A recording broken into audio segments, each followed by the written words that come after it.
Hey guys, how's it going? Ready to dive into some creepy horror stories? Before we begin, drop a comment down below telling me what time you're listening to this. Late night, early morning, or somewhere in between. Get comfy, settle in, and enjoy the story. This is Sleepless Stories. Let's get spooky. The town that disappears every night. Prologue, the turnoff with no name. The highway curved like a black ribbon under the dull orange haze of dusk. And Samuel Raines had been driving for so long that the landscape stopped meaning anything. Trees passed like ghosts. Billboards blurred into static. The radio station that once buzzed with distant rock hits had faded into whispers, then nothing, until only the hum of the tires remained. Even his GPS had lost its voice somewhere back at mile marker 219. A pale blue line still ran across the screen, promising a route. But the little digital voice was gone, as if even it didn't want to follow him where he was headed. Samuel wasn't lost, technically. He was exactly where the map said he should be. But something about the silence outside and the strange static in his chest told him the road didn't end where it was supposed to. He hadn't meant to drive this late. What started as a simple cross-country trip had spiraled into a marathon of detours and wrong turns. He chalked it up to bad planning, maybe fatigue. But deep down, something else tugged at him. Something that felt like purpose. Or pull. That's when he saw it. A turnoff. No sign. No lights. Just a cracked old road jutting off the main highway, like a forgotten limb. Faded gravel swallowed by weeds, veiled in fog, leading toward a shadowy tree line in the distance. His foot lifted off the gas before he realized it. The car rolled to a near stop, and then, without thinking, he turned. The road wasn't marked on his map. No coordinates, no exit name, just a sliver of forgotten infrastructure leading into nowhere. It was like the highway hadn't meant for anyone to notice it, like it wanted to stay hidden, but Samuel saw it, and something deep inside him whispered, "This is it." He should have kept driving. He could have turned around, but he didn't. The tires crunched as they left the pavement. The car shuddered slightly, as if it too protested the decision. Fog thickened like wet cotton, clinging to the windows and bleeding the world of color. He passed no cars, no signs of life, only trees, tall, skeletal things with too many branches. Their limbs twisted together like they were hiding something, watching. And then, like a curtain parting, the town appeared. Small, neatly laid out, quaint in a way that felt staged. Houses with gabled roofs and peeling paint. A general store with a rusted sign. A diner with all its lights on, and a single flickering neon letter. Ope. Samuel slowed, rolling past shuttered homes and unblinking windows.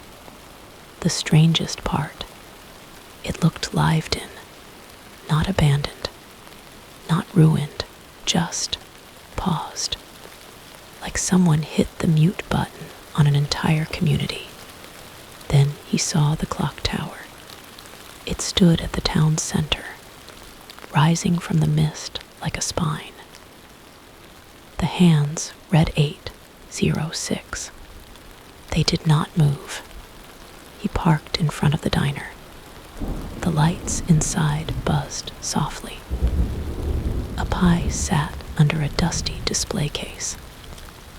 Coffee steamed in a pot that looked hours too fresh. There was even a newspaper on the counter dated. He blinked. October 23rd, 1991. He stepped inside. The bell over the door chimed, but no one appeared. Just the smell of rain-damp linoleum and burnt coffee. He called out, "Hello." No answer. The air was too still. The kind of still that made your own heartbeat feel loud. He walked past the counter, glanced into the kitchen, everything spotless, everything empty. Then he noticed the photos, framed pictures lining the diner's wall. People, families, friends, smiling couples, all frozen in sepia tones.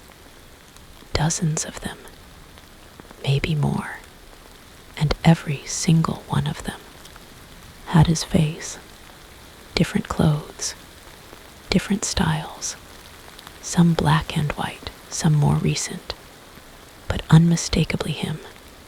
His knees buckled slightly. He clutched the counter for balance, his breath rattling in his chest. What was this place? He staggered out of the diner. The sun had set. Fog now rolled through the town like smoke from a distant fire. The buildings looked softer now, less real. He started walking. Each street led to another. No matter where he turned, the clock tower remained in view.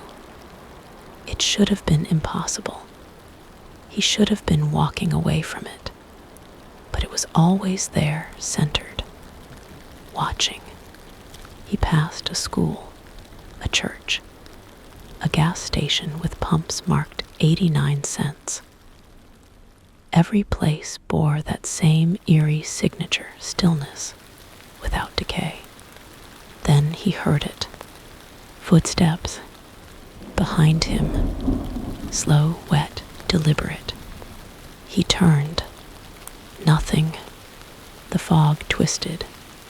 And then, from just beyond the veil, a voice. "You came back." Samuel spun around.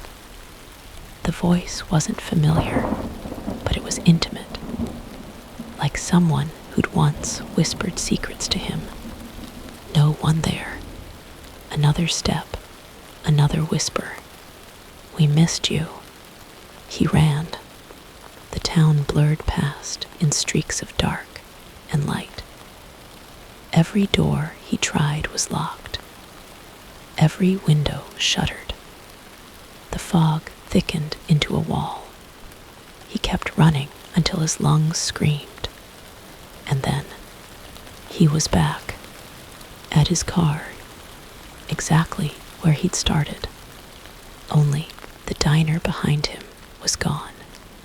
In its place, a vacant lot. No clock tower, no houses, no town, just trees and the dark. Samuel stood there, panting, trembling, staring into the nothing. His hand reached for his phone. No signal, no battery. The turnoff was behind him now. Gone. Only the highway remained. But when he turned to leave, headlights flicked on in the distance.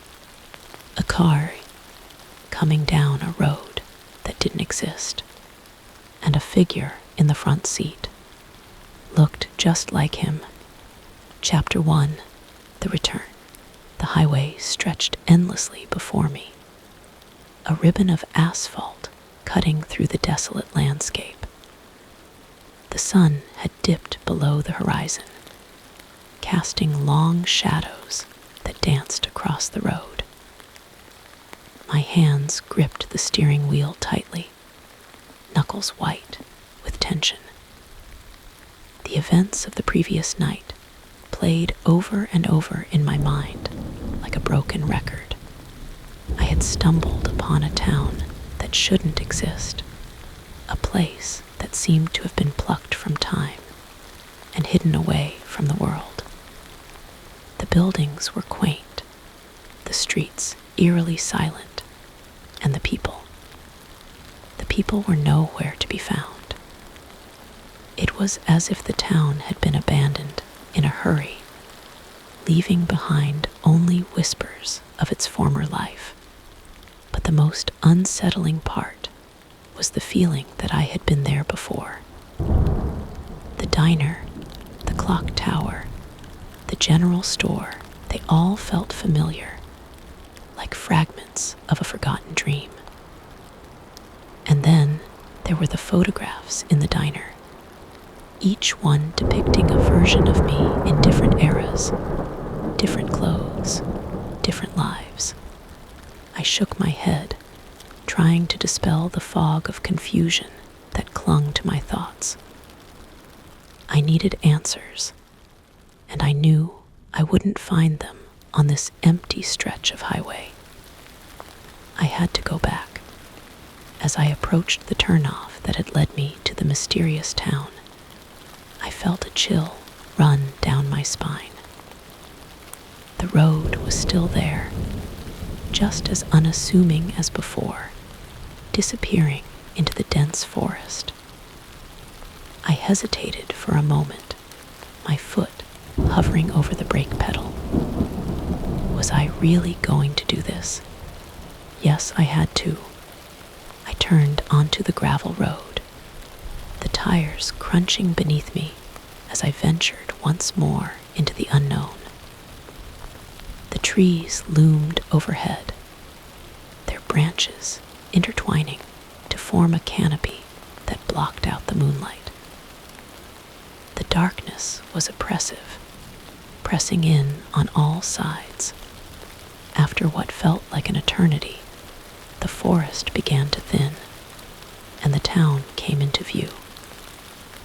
It was exactly as I remembered, quaint houses lining the streets, the clock tower standing tall in the center, its hands frozen at 8:06. But this time, there was something different. Lights flickered in the windows of the houses, casting a warm glow onto the streets. Smoke curled from chimneys, and the faint sound of music drifted through the air. The town was alive. I parked my car and stepped out, the cool night air biting at my skin. As I walked down the main street, I noticed people moving about, men and women dressed in old-fashioned clothing, chatting and laughing as they went about their business. They paid me no mind, as if I were invisible. I approached the diner, its neon sign flickering above the door. Inside, the scene was bustling. Patrons filled the booths, sipping coffee and eating pie, while a waitress moved between tables with practiced ease. I stepped inside, the bell above the door jingling softly. The chatter ceased, and all eyes turned to me. The room fell silent, the patrons staring with expressions that ranged from curiosity to suspicion. I felt a wave of unease wash over me. "Can I help you?" the waitress asked, her voice tinged with apprehension. I'm just passing through," I replied, forcing a smile. She nodded slowly, her eyes never leaving mine. "Well, take a seat. I'll be with you in a moment." I slid into an empty booth near the window, my gaze drifting to the photographs on the wall. They were different now, newer, more recent. And yet, each one still featured me in various settings, always with the same vacant expression. The waitress approached, setting a cup of coffee in front of me. "On the house," she said, her tone flat. "Thanks," I murmured, wrapping my hands around the warm mug. As I sipped the coffee, I couldn't shake the feeling that I was being watched. The patrons had resumed their conversations, but their eyes kept flicking in my direction. I felt like an intruder in a place I didn't belong. After finishing my drink, I left the diner and continued exploring the town. The streets were alive with activity, children playing, couples strolling hand in hand, shopkeepers tending to their stores. It was as if the town had been plucked from a bygone era and preserved in amber. I wandered aimlessly, taking in the sights and sounds, until I found myself standing before the clock tower. Its hands still pointed to 8:06, unmoving. I reached out and touched the cold metal, a jolt of electricity coursing through me. Suddenly, the world around me shifted. The vibrant colors faded, replaced by a monochrome palette. The townspeople vanished, leaving the streets deserted once more. The buildings crumbled, their facades peeling away to reveal decaying interiors. I stumbled back, disoriented. The town had reverted to its previous state, abandoned, lifeless, and shrouded in mist. I turned to leave, but the road was gone, swallowed by the forest.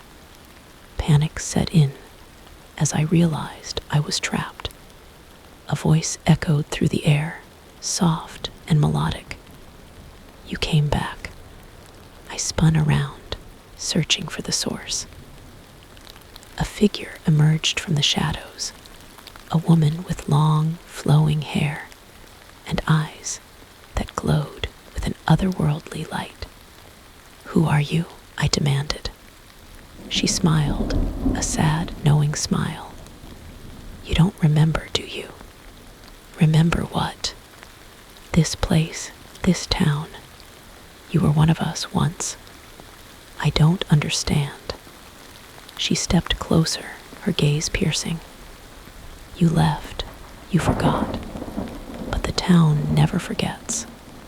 I shook my head, backing away. "This is insane."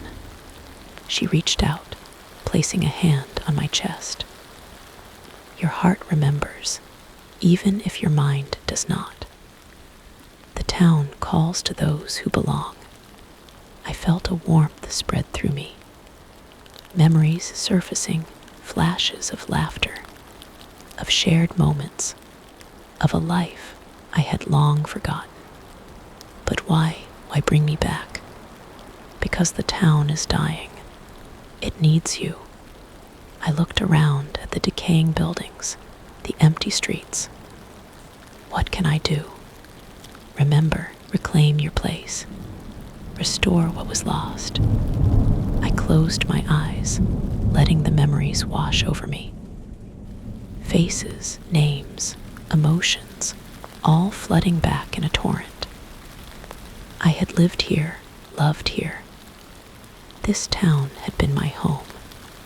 When I opened my eyes, the world had shifted once more. The colors returned, the buildings restored, the townspeople reappeared. The clock tower chimed, its hands moving for the first time in years. I stood in the center of the town, surrounded by familiar faces. They smiled, welcoming me back. The town was alive again, and so was I. Chapter 2, Lanterns in the fog. The fog didn't lift with the morning. It clung to the hills like a second skin, thick and unmoving, smothering the town in silence. Everything about Gloaming Hollow felt muffled: the colors, the sound, even time itself. Elaine watched the fog from the inn window, a half-empty cup of coffee trembling slightly in her grip. She had barely slept. Every time she shut her eyes, the image returned. That sudden vanishing, the street blinking out like a light, replaced by a bottomless black. She'd seen darkness before, but never like that. It hadn't been the absence of light. It had been presence, a looming, devouring presence. And now, the town pretended as though it had never happened. Downstairs, the innkeeper, Mrs. Corbell, was humming to herself as she laid out fresh scones and eggs. Elaine stepped into the room cautiously, unsure if she should mention what she saw. Would it make her sound insane? Would Mrs. Corbell pretend not to understand? Sleep well, the woman asked with that same unnerving smile from the night before. Elaine hesitated. Did the power go out last night? Around 11:30. Mrs. Corbell didn't look up. She stirred a pot of porridge slowly. Oh, the lights flicker now and again. We're old out here. Everything runs on memory. Elaine tilted her head. Memory. She said. Best not to dwell too hard on things you see in the hollow, especially after dark. Elaine forced a smile and nodded, retreating to a quiet table by the window. Outside, the fog thickened, curling around lamp posts and door frames like it was alive. As she watched, she noticed something peculiar. Dim, flickering lights floating in the mist. Lanterns. They weren't attached to anything. No poles, no people. Just small orbs of yellowish light bobbing slowly through the fog, like will-o'-the-wisps from the old stories her grandmother used to tell. Elaine pressed her forehead to the glass. One of the lights stopped, hanging in place as though it saw her too, and then it blinked out. Her phone buzzed. One bar of reception, just enough to load a message from her research assistant, Jonah. Jonah checked records. No mention of Gloaming Hollow in county archives past 1891. Only a single census listing, population 162. Then nothing. Are you sure this town even exists? Elaine swallowed hard. She wanted to respond, but the screen froze and the bar vanished again. Dead.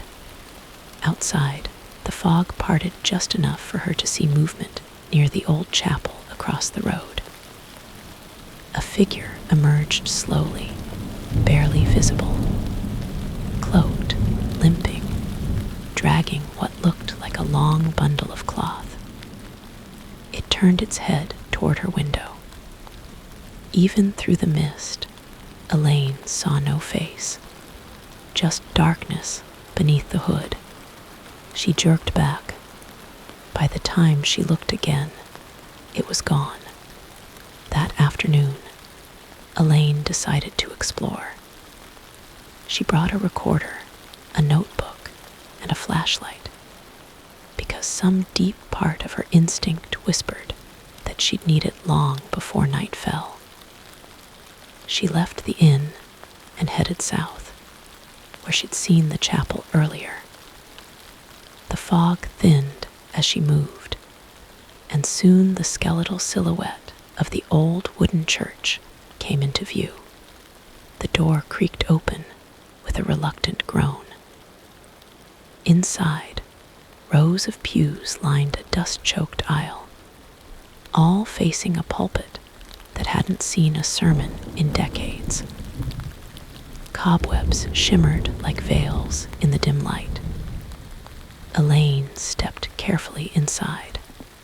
She clicked on her recorder. This is Dr. Elaine Mercer, Field Log 2. Time, 2:14. Location, presumed chapel, Gloaming Hollow. The building appears abandoned, though recent signs of activity may suggest otherwise. She paused, eyeing a pair of footprints in the dust. Fresh, leading toward the pulpit. Elaine followed. As she reached the front of the chapel, her flashlight caught something carved into the wooden altar. It wasn't English, not Latin either. It looked almost organic, twisting symbols like vines wrapped around one another, forming loops and spirals that seemed to move if she stared too long. She blinked, stepping back. Something shifted behind her. The chapel door slammed shut. Elaine whipped around, flashlight raised. The pews were still empty, silent. And then, knock, once from beneath the floorboards. She didn't wait to see what would follow. She ran down the aisle, pushing through the door, bursting into the fog-choked daylight. Her breaths came in ragged gasps. The recorder was still running in her pocket. She didn't go back to the inn. Instead, she found a bench near the edge of town, by an old cemetery that had begun to crumble into the hills. She sat, hands trembling, trying to play back the recording. For a while, it was just her voice, her observations, the soft rustle of movement, the sound of the door, and then a voice, not hers, soft, gravelly, layered like multiple people whispering at once. You brought the light, you brought the remembering. Then static. She rewound it 3 times. Same voice, same message. You brought the light, you brought the remembering. Elaine's breath hitched. She stared at the town, suddenly feeling like she wasn't just observing anymore.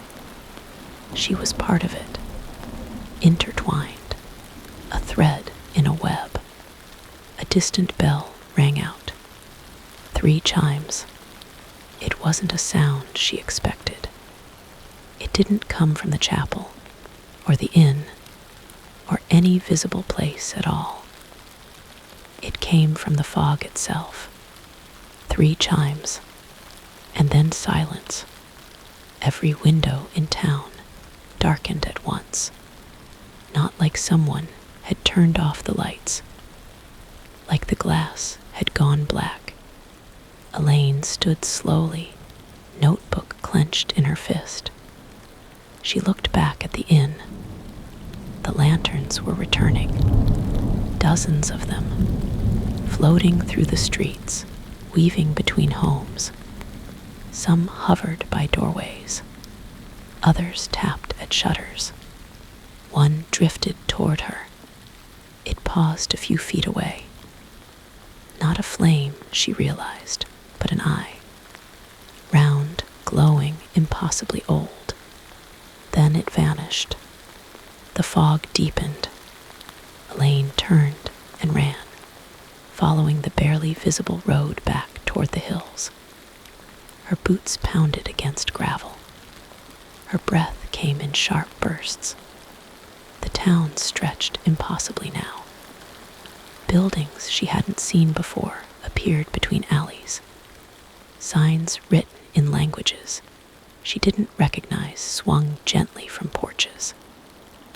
The streets twisted, folding in on themselves, turning her around until she no longer knew which way led out.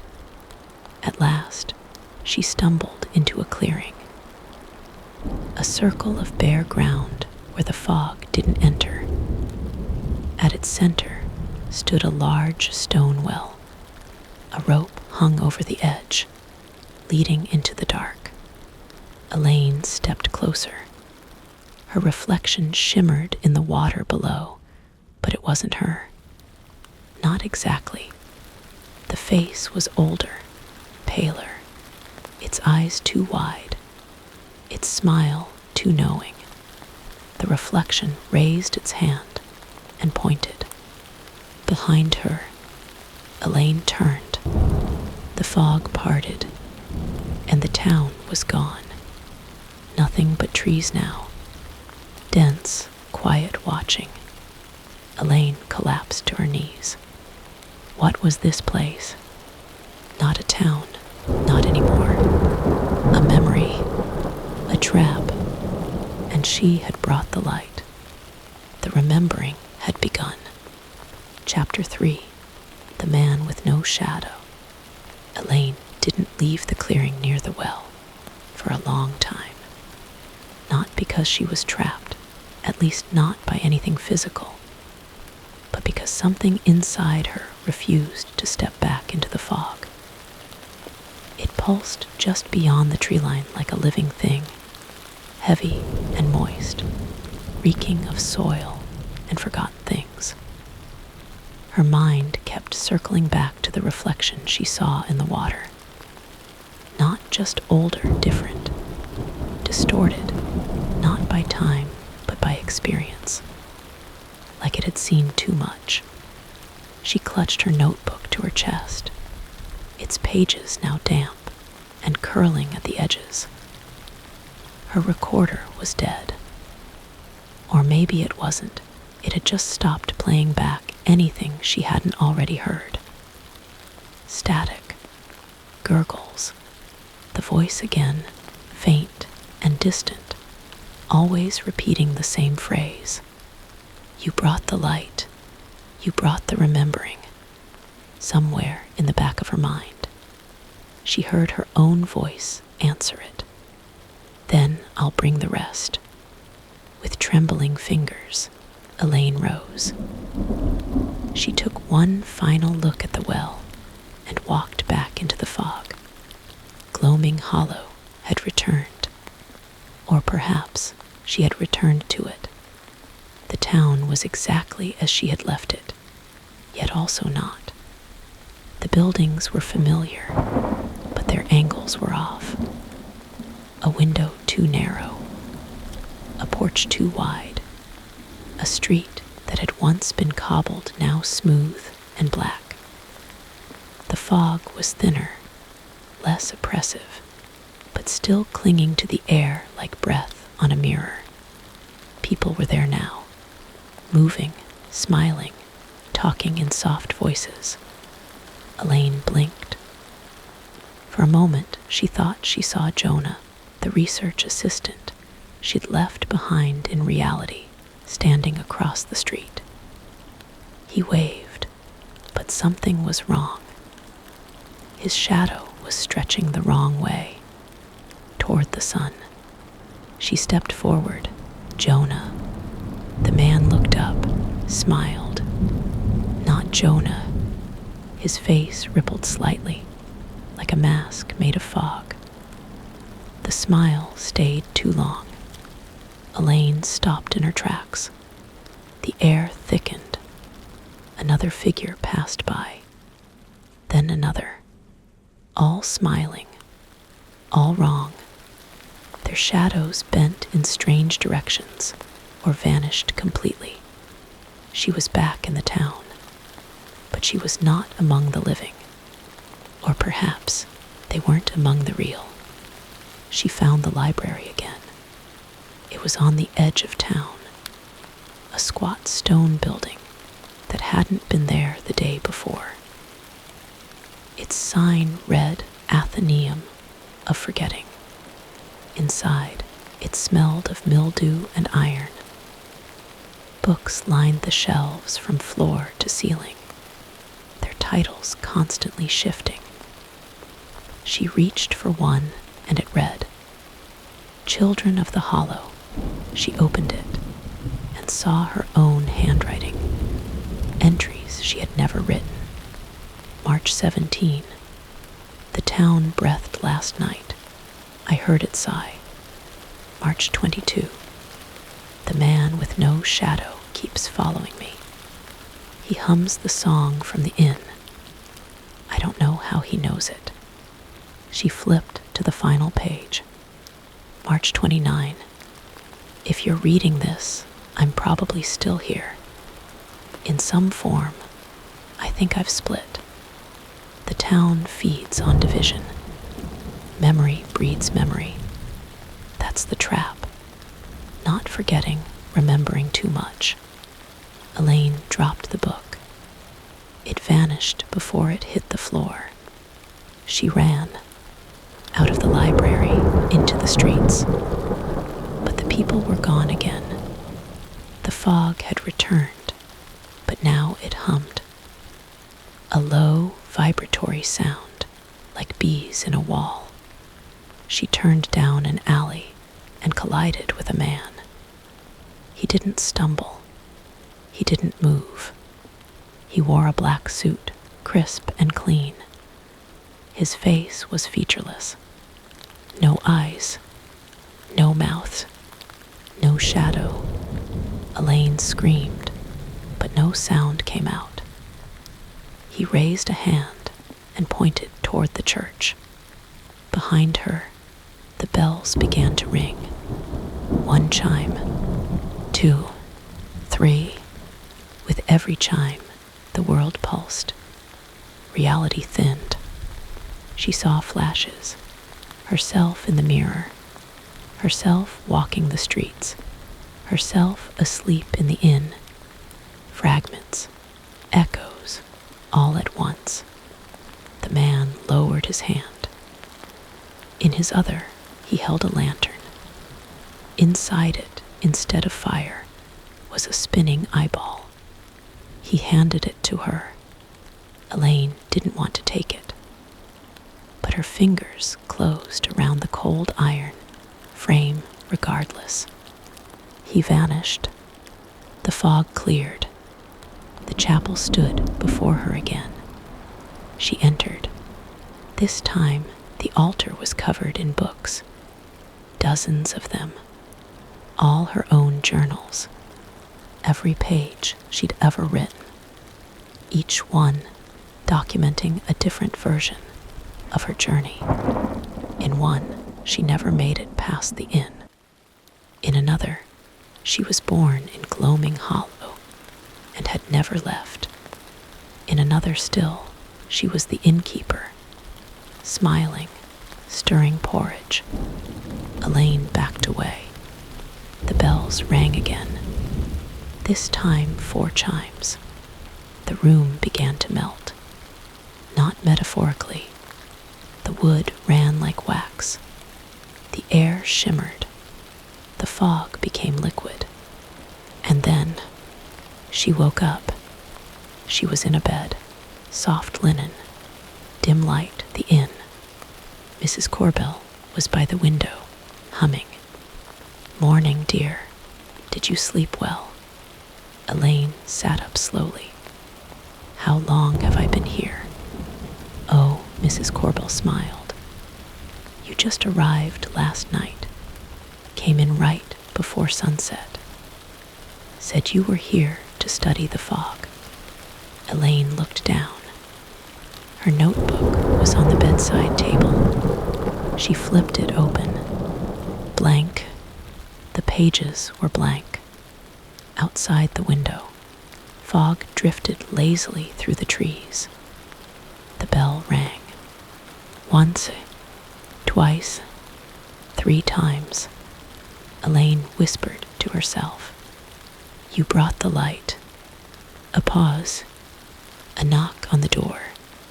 Then a voice, ready to remember.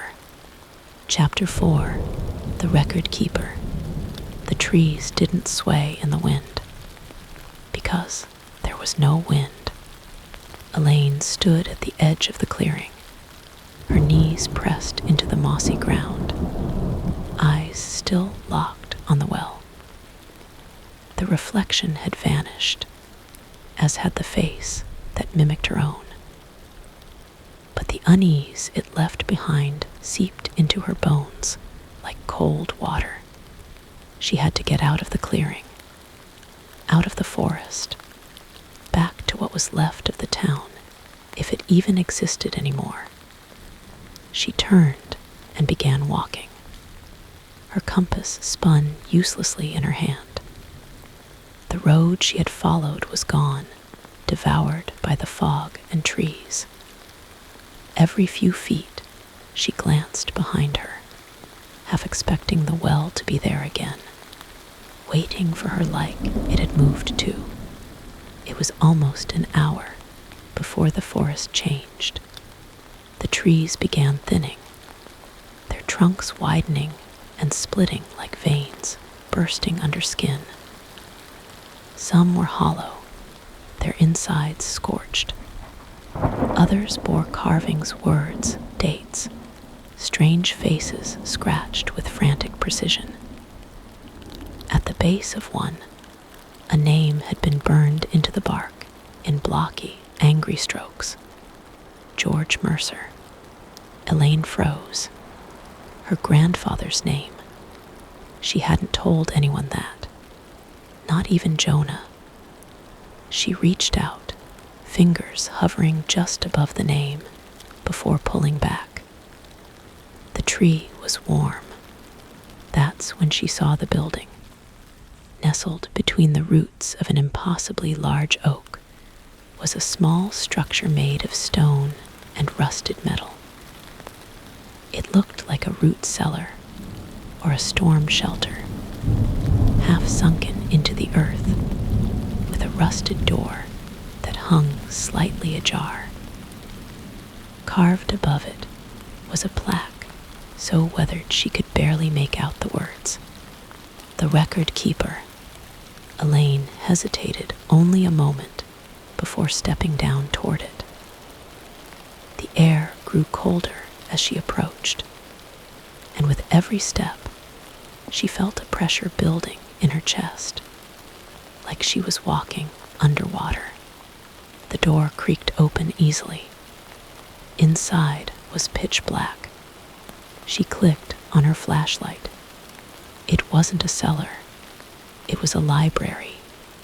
Rows upon rows of shelves stretched back into the earth. Books, journals, scrolls, boxes labeled with names, so many names. A low hum vibrated through the air, like the building itself was alive and breathing. The walls were lined with mirrors, each one slightly warped, reflecting not her body, but versions of her wearing different clothes, different expressions. One wept, one stared, one smiled. Elaine moved deeper in, past books with titles like Fog as Memory, Echoes of the Hollow, Lantern Eyes. Each shelf bore a category: Lost, RETURNED, Departed, REMMBRD. She passed a cabinet labeled Interference. Inside were cassette tapes. One had her name. She popped it into a player, sitting on the table. A hiss of static, then her voice. This is Elaine Mercer, third recording. I think I'm in a repository of some kind. Something tracks people here, watches them, records them. I saw my grandfather's name. I think he came here too. Maybe he never left. She didn't remember saying that. She took the tape, kept moving. Eventually, the corridor opened into a large circular chamber. At its center was a chair, and beside it, an old woman with a silver veil covering her face. She didn't move. She didn't breathe. But she spoke. "You carry too many threads, child. You've pulled too far." Elaine's throat tightened. What is this place? A record, a tomb, a memory. This town is not on any map, not because it was lost, but because it was hidden by those who remembered too much. Elaine stepped closer. The woman didn't lift her veil. "Why me?" "Because you asked questions. Because you noticed. Because the hollow is hungry." Elaine felt the floor shift. Books rearranged themselves. A drawer popped open behind her. Inside were photos. Her as a child, her mother. Her grandfather, younger, standing at the edge of a mist-covered town. She took them with shaking hands. "You can still leave," the woman said. "But you must choose. Forget what you've seen, or stay and remember all. What happens if I stay? You become part of the record, like your grandfather." Elaine's mouth went dry. She stepped back slowly. The pictures clutched to her chest. The woman reached out a withered hand. "Choose." The lights flickered. The air shifted. Behind her, the mirrors reflected more than just her face now. They showed fog swallowing people, lanterns swarming homes, a child in a red raincoat walking backward into the mist. Elaine dropped the photos. She ran up the corridor, past the tapes, the books, the mirrors. The door slammed behind her as she burst into the dim forest again. The fog had changed. It no longer just blanketed the trees, it pulsed. Something followed. Not footsteps. Memories. She could feel them crawling along her spine. Her childhood home, her mother's voice, the night her grandfather vanished without explanation, all flooding back, jumbled and fragmented. She didn't stop until she saw lights again. The town, Gloaming Hollow, but now it looked different. The buildings shifted subtly, like they had breathed in and exhaled as she ran. People walked the streets, but their faces were indistinct, blurred. Some walked backward. Some flickered like bad reception. Elaine collapsed at the inn's porch. Mrs. Corbell opened the door. "You found her, didn't you?" Elaine couldn't speak. She could only nod. "The record keeper doesn't lie. You'll never forget now." And for the first time, Elaine noticed the fog creeping out of the inn's windows. It was inside, too. Chapter 5. The House with No Address. Elaine didn't sleep that night. She sat on the edge of the bed at the inn, the recorder clenched in her fist, thumb hovering over the stop button. She hadn't played the new tape yet, the one she apparently recorded, but didn't remember. Her fingers twitched. Every instinct screamed not to listen. But something else, curiosity or compulsion, whispered that she already had. At 3:07 a.m., she hit play. The hiss came first. Then her voice, sounding different, lower, distant, almost drained. "I found it. The house with no address. It wasn't there yesterday, but I knew it would be today." A pause, then a second voice, not hers, male, measured. Do you remember why you came, Elaine? The static swallowed the rest. She dropped the recorder. It hit the floor and clicked off. Her breath came in sharp bursts, chest heaving. That voice, she knew it, not just from the tape, from her dreams. By morning, she was walking again. Her notebook stuffed in her coat, her eyes bloodshot. The fog didn't burn off, it never did, but it seemed thinner today, almost as if it were waiting for her to see something. She wandered toward the far edge of town, where the houses became more weathered and the streets more broken.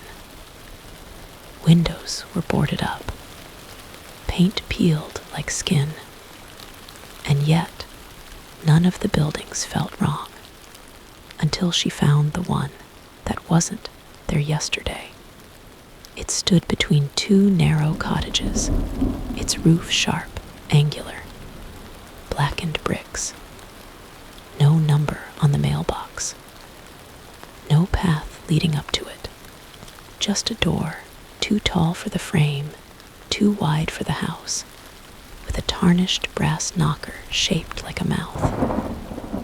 Not a lion or gargoyle. A human mouth, lips curled into a grin. Elaine's stomach churned. She checked her notebook. She had drawn this door days ago. She hadn't remembered doing it. The door opened before she knocked. Inside was dim, impossibly quiet. The air carried a weight, as though the house had been holding its breath for a long time. Elaine stepped across the threshold. Immediately, the door closed behind her. She didn't panic. Not yet. Not until she turned and saw that the door was different now. Smooth, seamless, as if it had always been part of the wall. She took a shaky breath and moved forward. The house was filled with rooms that didn't follow any logic. A kitchen with no appliances, just drawers filled with teeth. A sitting room where portraits watched her without eyes. A hallway lined with clocks, all ticking at different tempos, none in sync. In one room, she found a record player spinning a silent vinyl. She picked up the needle and dropped it. A child's voice began to speak. Elaine Mercer, age 6, fell from the treehouse, broken wrist, cried for 13 minutes. No one came. She backed away. The record continued. Age 9, found her mother crying in the basement. Didn't ask why, didn't want to know. Another room held mirrors again, like the library. But here, they didn't show her. They showed versions of the house, sometimes crumbling, sometimes pristine. In one, a fire raged. In another, everything was underwater. In none of them was she present.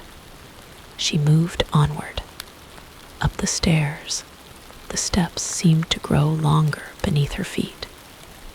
Her knees ached by the time she reached the landing. At the end of the hall, a door pulsed. It didn't move, it pulsed, like it had a heartbeat. She touched the doorknob. It was cold, but it recognized her. Inside was a room she knew. Her childhood bedroom. Same wallpaper, faded purple stars. Same desk, scarred with pencil grooves. Her old books. Her stuffed rabbit, torn at the ear. Elaine stood still. Hello, a voice behind her, answered the question she hadn't asked. Because you never left. She turned. A man stood in the doorway, tall, hollow-eyed, familiar. Her grandfather. "You disappeared," she said. "No," he replied. "I remembered." He stepped closer. "This house collects everything people leave behind. Memories, pain, secrets, questions. It builds them into walls. And when you see it, really see it, it sees you back." Elaine's throat dried. "You've been here this whole time." He nodded. "And you've been here before, too, more than once. You just forgot. That's what the hollow does. It erases and rewrites. Every visit, a new version of you. You call yourself Elaine now, but that's just the name you remember best." She staggered back. Her head swam. "I need to leave." He didn't stop her, just stepped aside. "Then wake up." She blinked. She was standing in the middle of the road again. The house was gone. Her coat was soaked in sweat. Her notebook was open in her hand. Pages filled with scrawls she didn't recognize. One said, "You woke up in the wrong memory." Another said, "Go to the lake." Elaine turned. The townspeople were gathering again, silent, eyes vacant, and the fog thickened. She knew then that this was no ordinary haunting. The town wasn't just fatting every night. It was waiting for her to remember something terrible, and she was running out of versions. Chapter 6, The Lantern Parade. Elaine didn't sleep that night. She didn't even close her eyes. She sat on the edge of the inn's bed, staring out the window at the fog that now clung to the streets like a second skin. It wasn't the gentle, rolling mist she remembered from earlier.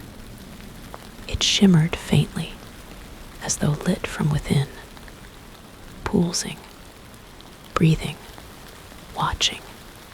Mrs. Corbell hadn't said another word after leading her back to the room.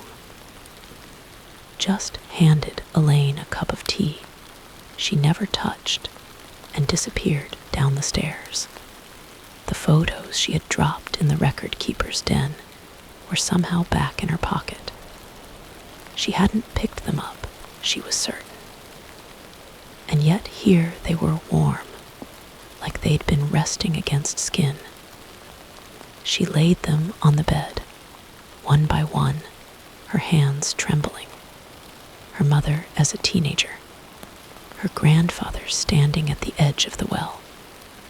A picture of Elaine herself, no older than 5, holding a red balloon she didn't remember ever owning. Behind her in the photo was the faint outline of Gloaming Hollow. The inn, the woods, the fog. This place had always been there. It had always been waiting. She rose at dawn, though she wasn't sure the sun ever actually rose here. The sky stayed a permanent pale gray. Still, people began to stir. Figures moved like ghosts through the street, flickering and phasing in and out of clarity. And then came the sound. Soft bells. A slow, chiming rhythm that echoed through the streets, drifting with the fog. It was haunting and beautiful. And wrong. Elaine stepped outside. The entire town had begun to gather.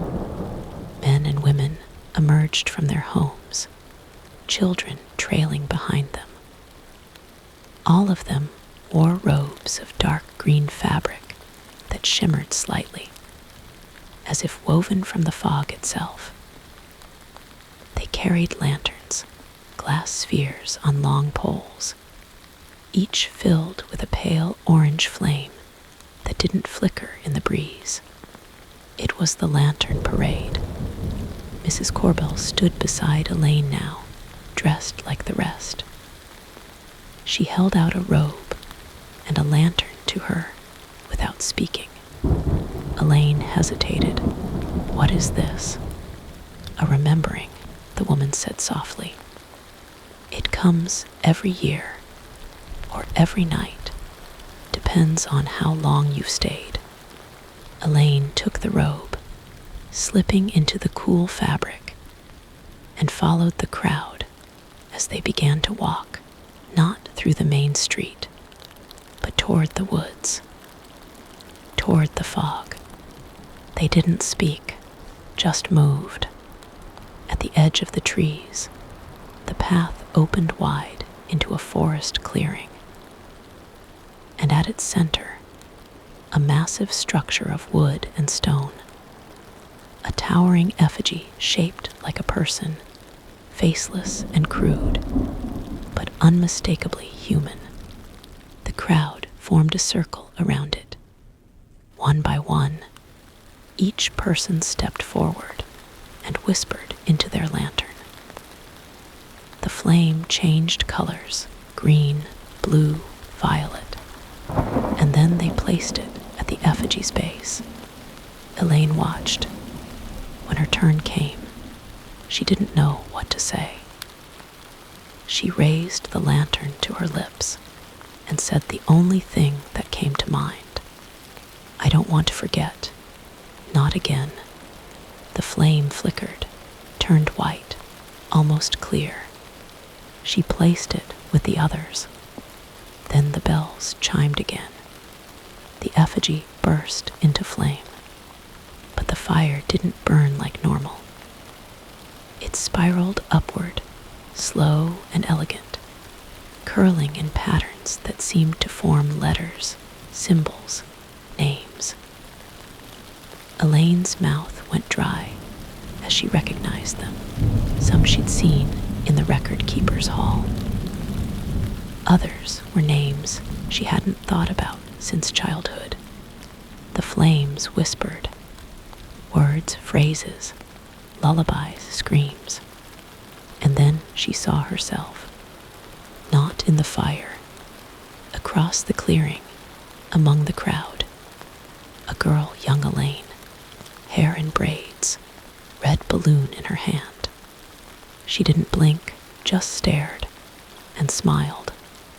Elaine stumbled backward. The other, her, began walking into the woods.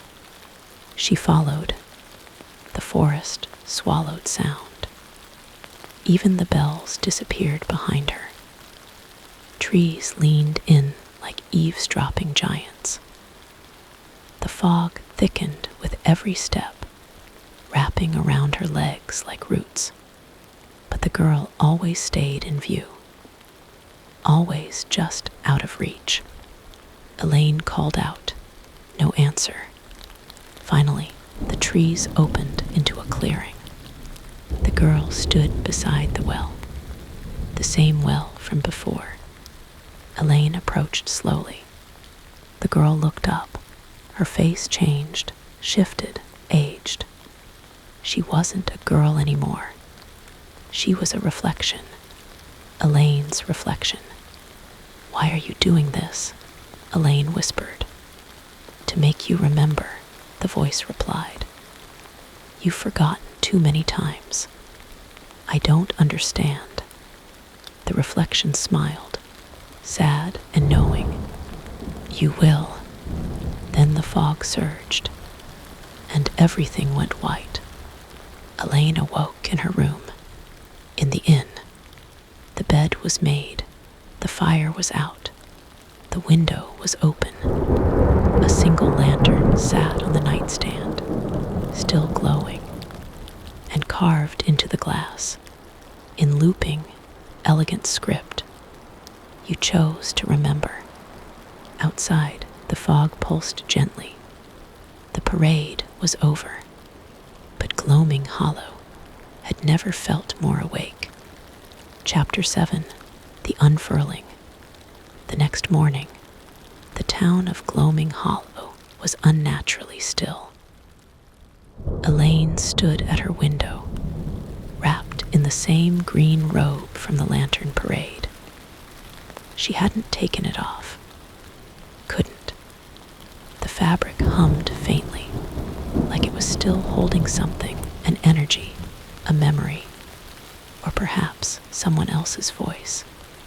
The lantern on her nightstand had stopped glowing sometime during the night. Its glass was cool to the touch, but her name, etched in gold, remained. She didn't remember falling asleep, but she remembered the girl, the not quite her child with the balloon and that uncanny smile. And she remembered following her into the fog, to the well, to her reflection. She remembered choosing. When she stepped outside, the fog was thinner, almost hesitant, curling at her feet, but no longer suffocating. The townsfolk were out again, but they were changing. Faster now. Some of them looked older, some younger. Faces she recognized now bore eyes she didn't. It was like seeing a painting slowly smudged by unseen fingers, details slipping, time folding. Mrs. Corbell met her at the inn's door. "Today you'll see the garden." Elaine didn't ask what that meant. She simply nodded and followed. They walked past homes that flickered like bad dreams, porches that creaked with no wind, and street lamps that pulsed like heartbeats. The air grew warmer as they approached the edge of town. The trees parted easily, like they knew where they were going. The garden was not what she expected. It was massive, acres wide, ringed with dead trees and glowing moss. The sky above it shimmered with a strange static, as if reality had gone soft. There were no flowers, no vegetables. Instead, planted neatly in rows, were mirrors, hundreds of them, all facing outward, each one set into soil, framed in wood and rusted metal. Some cracked, some pristine, some rippling slightly like water. Elaine walked among them and quickly realized they weren't just reflecting her. They were windows into memories, into lives she might have lived. One showed her sitting in a university office, stacks of books beside her, older but peaceful. Another displayed a version of her walking hand in hand with a woman she didn't recognize, but felt intimately connected to. A third held an image of her standing alone on a cliff, eyes glowing faintly, surrounded by fog. Elaine turned slowly. Every mirror whispered, "Choose, choose, choose." Mrs. Corbell stood in the center of the garden, waiting. "This is the root of the hollow," she said. "Every person who finds us must walk the mirrors, must see, must decide. Decide what? Which version you'll carry, which life you'll remember as yours. They all belong to you, but you can't have all of them. Not and stay whole." Elaine stepped toward a mirror where she was laughing, holding a newborn. In that vision, she had a tattoo she didn't recognize and a scar across her eyebrow. It felt both foreign and deeply familiar. But what if none of them feel right? Then you make one, but the hollow remembers what you choose. And once you choose, It becomes your anchor, your truth. The fog trembled around them. Elaine moved through the garden slowly, drawn to certain mirrors and repelled by others. Some showed her alone, some happy, some drowning, some screaming. There were versions of her who had never found the town, who died in car crashes, who disappeared into lakes, who lived entire lives unaware of this place, and versions that never left. She stopped at a mirror that didn't reflect anything, just fog. Mrs. Corbell appeared beside her. That one's unwritten. Elaine blinked. Can I choose that one? You can, but be warned it may not be kinder. Just yours. Night fell suddenly. The garden lights shifted from a pale white glow to deep orange. Bells rang again, but different, this time deeper. Melancholy. And from the edge of the trees, they came. Lantern bearers. Hundreds of them, each one different from the others. Some tall, some hunched, some dragging their feet, all cloaked in shadow. Their lanterns pulsed in rhythm, like a synchronized heartbeat. And as they entered the garden, they began to weep. Silent tears, no sound, just sorrow. Mrs. Corbell's face hardened. These are the forgotten. Elaine stepped back.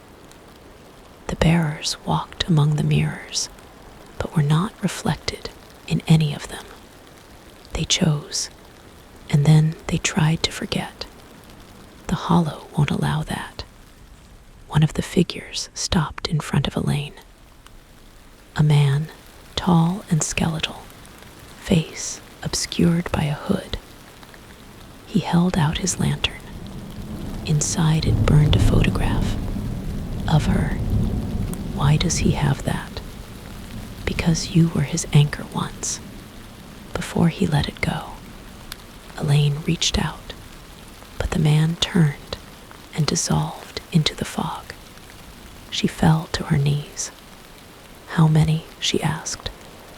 More than can be counted, Mrs. Corbell whispered. But you can still choose. Elaine turned back to the unwritten mirror. Her reflection appeared slowly. A version of her covered in soot and ash, holding a journal, standing alone in a decayed version of the hollow. It was not kind, but it was real. She touched the mirror. The glass turned to liquid. The world fell away. When she opened her eyes, Elaine was lying in the middle of the inn's hallway. The mirrors were gone. The garden was gone. But the fog remained. Her clothes were different, now tattered, soot-stained. In her hand was a journal. The first page read, "This is the version you chose. Don't look back." Downstairs, the inn was empty. Outside, Gloaming Hollow pulsed, not with life, but with remembrance. The town had changed again. Buildings were older, decayed. The inn's sign had cracked in half. No one walked the streets. No bells rang. But the fog had stilled. It was waiting, and Elaine was no longer just a visitor. She was part of the story now. Chapter 8, The House Beneath the Fog. Elaine stood in front of the well for what felt like hours. Even though she'd woken in her bed that morning, her boots were muddy. Her robe from the lantern parade still hung damp over the chair by the fire. And the lantern on the nightstand still glowed. Its flame pulsed rhythmically, slow and steady, like the beat of a heart. She'd tried snuffing it out, blowing, smothering, even throwing it into the water basin. But the glow remained, unfazed, as if the light wasn't made of fire at all. That morning, if it even was morning, Elaine stepped outside to find the town completely still. There was no movement in the streets, no hint of people. The fog had thickened again, curling around rooftops and clinging to windows. The world looked smudged, like an old photograph left out in the rain. And then she saw the child, the girl from the forest, the younger version of herself. She stood at the end of the street, holding the red balloon again. But this time, her eyes were black, not cruel, not angry, just infinite. Empty, she pointed. Not at Elaine, not behind her, but down. At the ground. Elaine blinked. The cobblestone beneath her feet had shifted. A hairline crack traced through the center of the road. It hadn't been there before. She knelt, brushing aside the fog. The crack widened beneath her touch, stone falling away like paper peeled from glue. Beneath it, wood. Not roots, not dirt. Wooden floorboards. Elaine looked up. The girl was gone.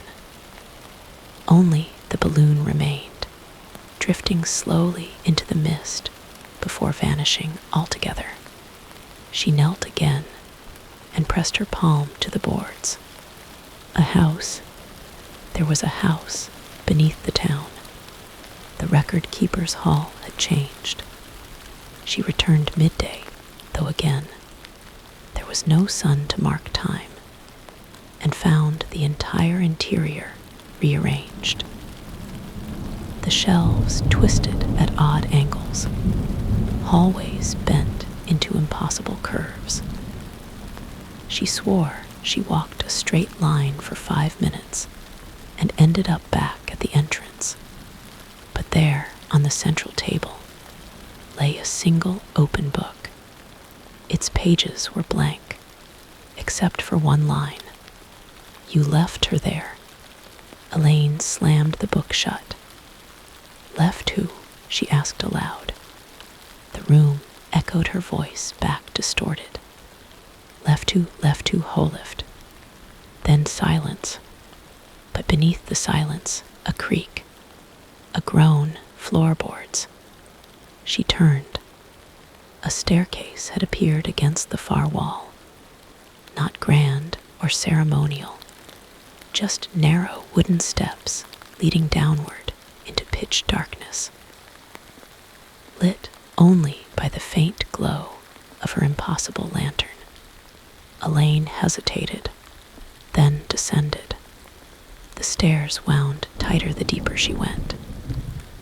The walls changed from stone to plaster, then to wallpaper old, floral, faded. The air smelled like dust and rainwater, and something sweet like old perfume. And then, suddenly, she stood in a hallway that couldn't exist. Wallpapered, framed photos on the wall, wood paneling. A thin red carpet stretched down the center. Yellow light flickered from a ceiling bulb, the kind you'd find in a normal house, a forgotten house. She walked slowly. Each photo on the wall was of her, or people who looked like her. Generations of women, all with the same eyes, some holding children, others staring blankly into the lens. None smiled. One door stood open. Elaine stepped inside. It was a child's room. Toys scattered across the floor. a rocking horse in the corner. The walls were covered in crayon drawings, some cheerful, others disturbing. Stick figures with wide mouths, black clouds, the well. A mirror above the dresser reflected nothing.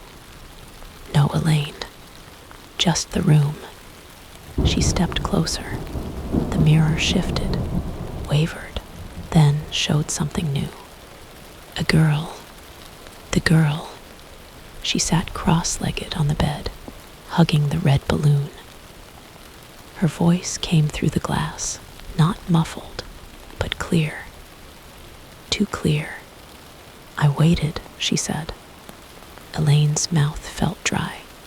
Who are you? You know me. I don't. You do. You left me here. You forgot again. Elaine shook her head. No, I don't remember. That's the point. The girl's eyes turned to the mirror. You chose not to.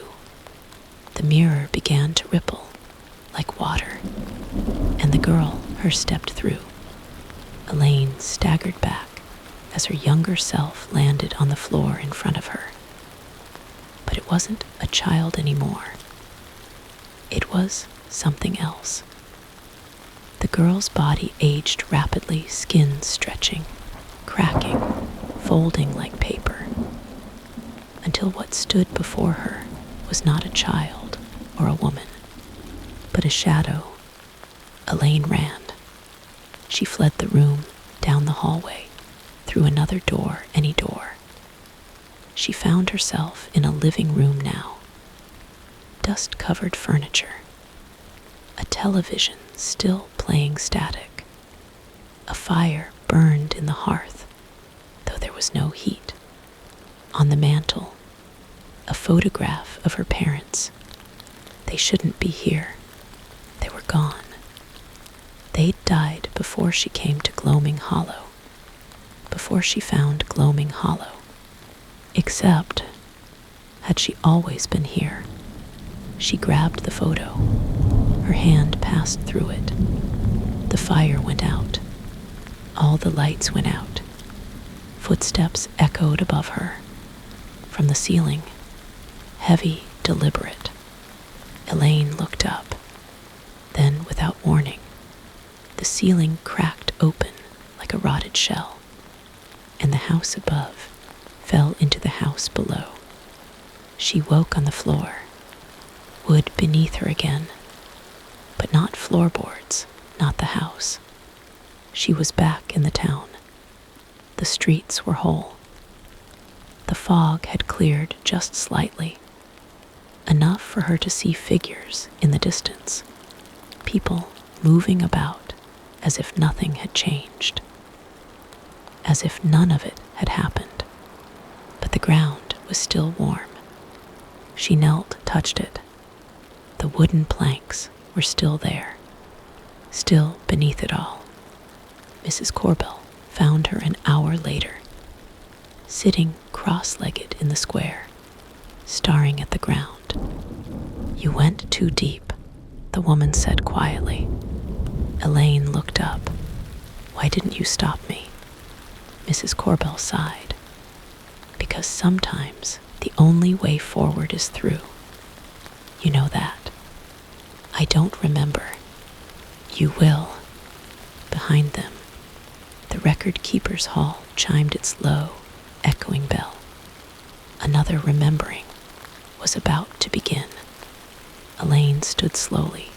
Her legs ached, her head buzzed. But in her hand, without ever noticing, she now held the lantern again. Its flame burned violet, stronger than before. The house beneath, the fog had opened, and it had shown her something true.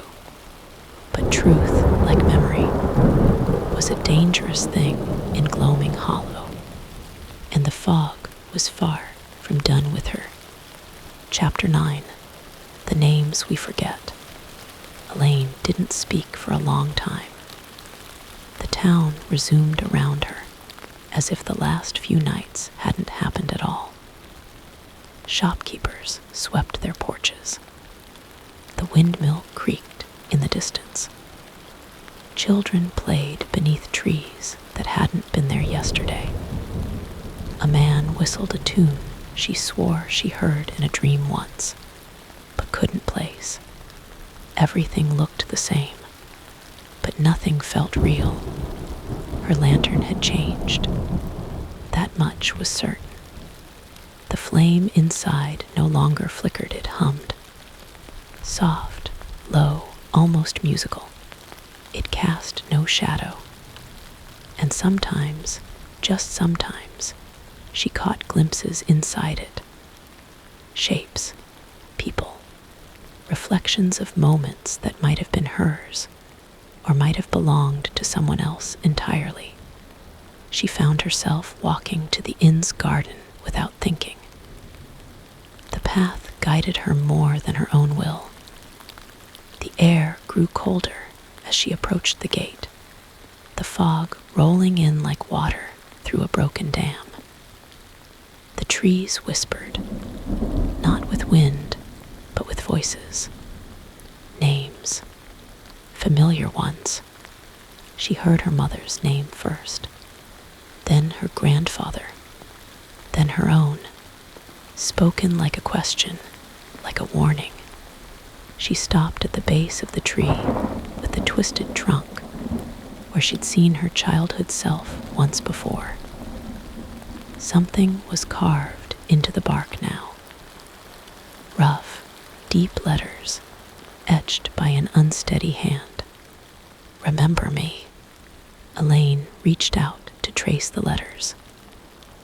As her fingertips brushed the bark, the world fell away.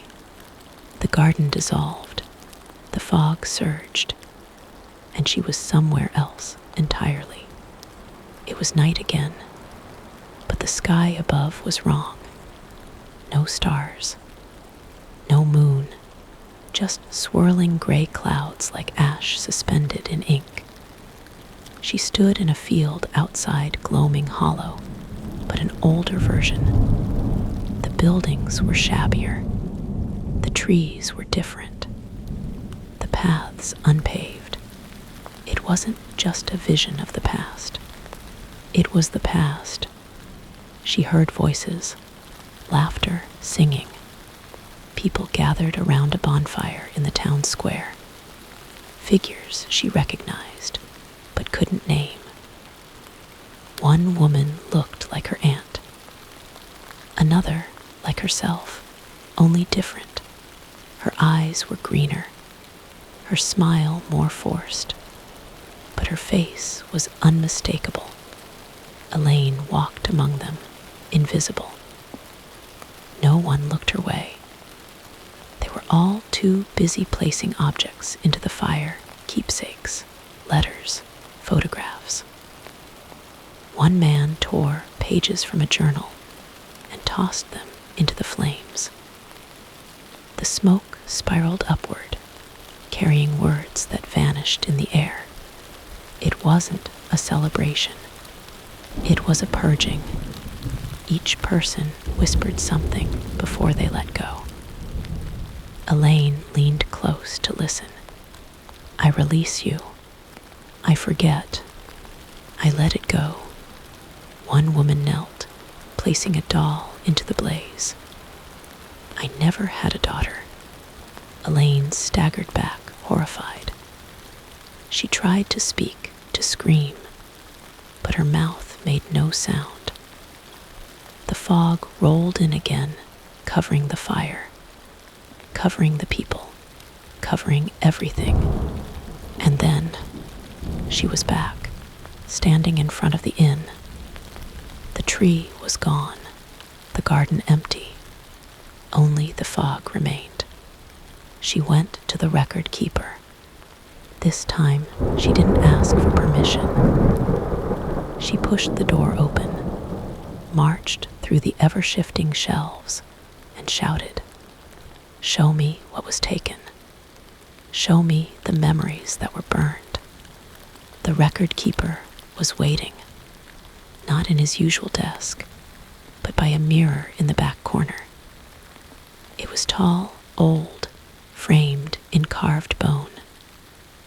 The surface rippled like water. "You really want to see?" he asked, voice like wind through broken glass. Elaine nodded. He stepped aside. "Then look." She stared into the mirror. At first, only fog. But then, like a film playing on cracked glass, images appeared. Dozens of versions of herself, living different lives, some happy, some tragic. One was a teacher, another an old woman in a rocking chair. One wore a wedding dress. One dug a grave. One stood at a bridge's edge. Each life ended the same way, with Gloaming Hollow, with forgetting, with returning. Elaine fell to her knees. Her breath came in shallow gasps. "What is this place? Why me?" The record keeper crouched beside her. "Not why you, why us. This place finds those who forget, who hide memories, who bury grief, and it asks a question, one most of us never answer." "What question?" The keeper placed a cold hand on her shoulder. "Do you want to remember, even if it breaks you?" Elaine didn't answer. Not yet. That night, she sat in her room with the lantern. It whispered names again, hundreds of them, names she almost knew. She wrote them down, one by one, page after page, hands cramping, eyes burning, ink smudging as tears fell freely. She didn't sleep. Outside, the fog danced, waiting, calling. The town would disappear again. But she wouldn't. Not this time. Chapter 10, The Echo House. The town vanished with the sunrise. Not gradually, not gently, but as if it had never been there at all. Elaine opened her eyes to emptiness. No buildings, no streets, no sounds. Just a thick white nothing that stretched endlessly in all directions. Even the ground was suspect. Her feet touched something solid, but it didn't feel like earth or stone or wood. It felt like memory, slippery, unstable, pulling at her thoughts like fingers tugging loose thread. She clutched the lantern tighter. The flame inside burned brighter than ever now. It cast long, slow-moving shadows in the fog. Shapes twisted at the edge of the light's reach. Some looked like people. Some didn't. Some looked like her. She walked. Hours passed, or maybe days. The fog did not shift. The light never changed. Hunger didn't gnaw, nor did thirst.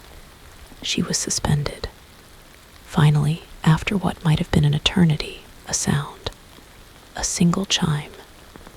Distant, familiar. Then another, closer.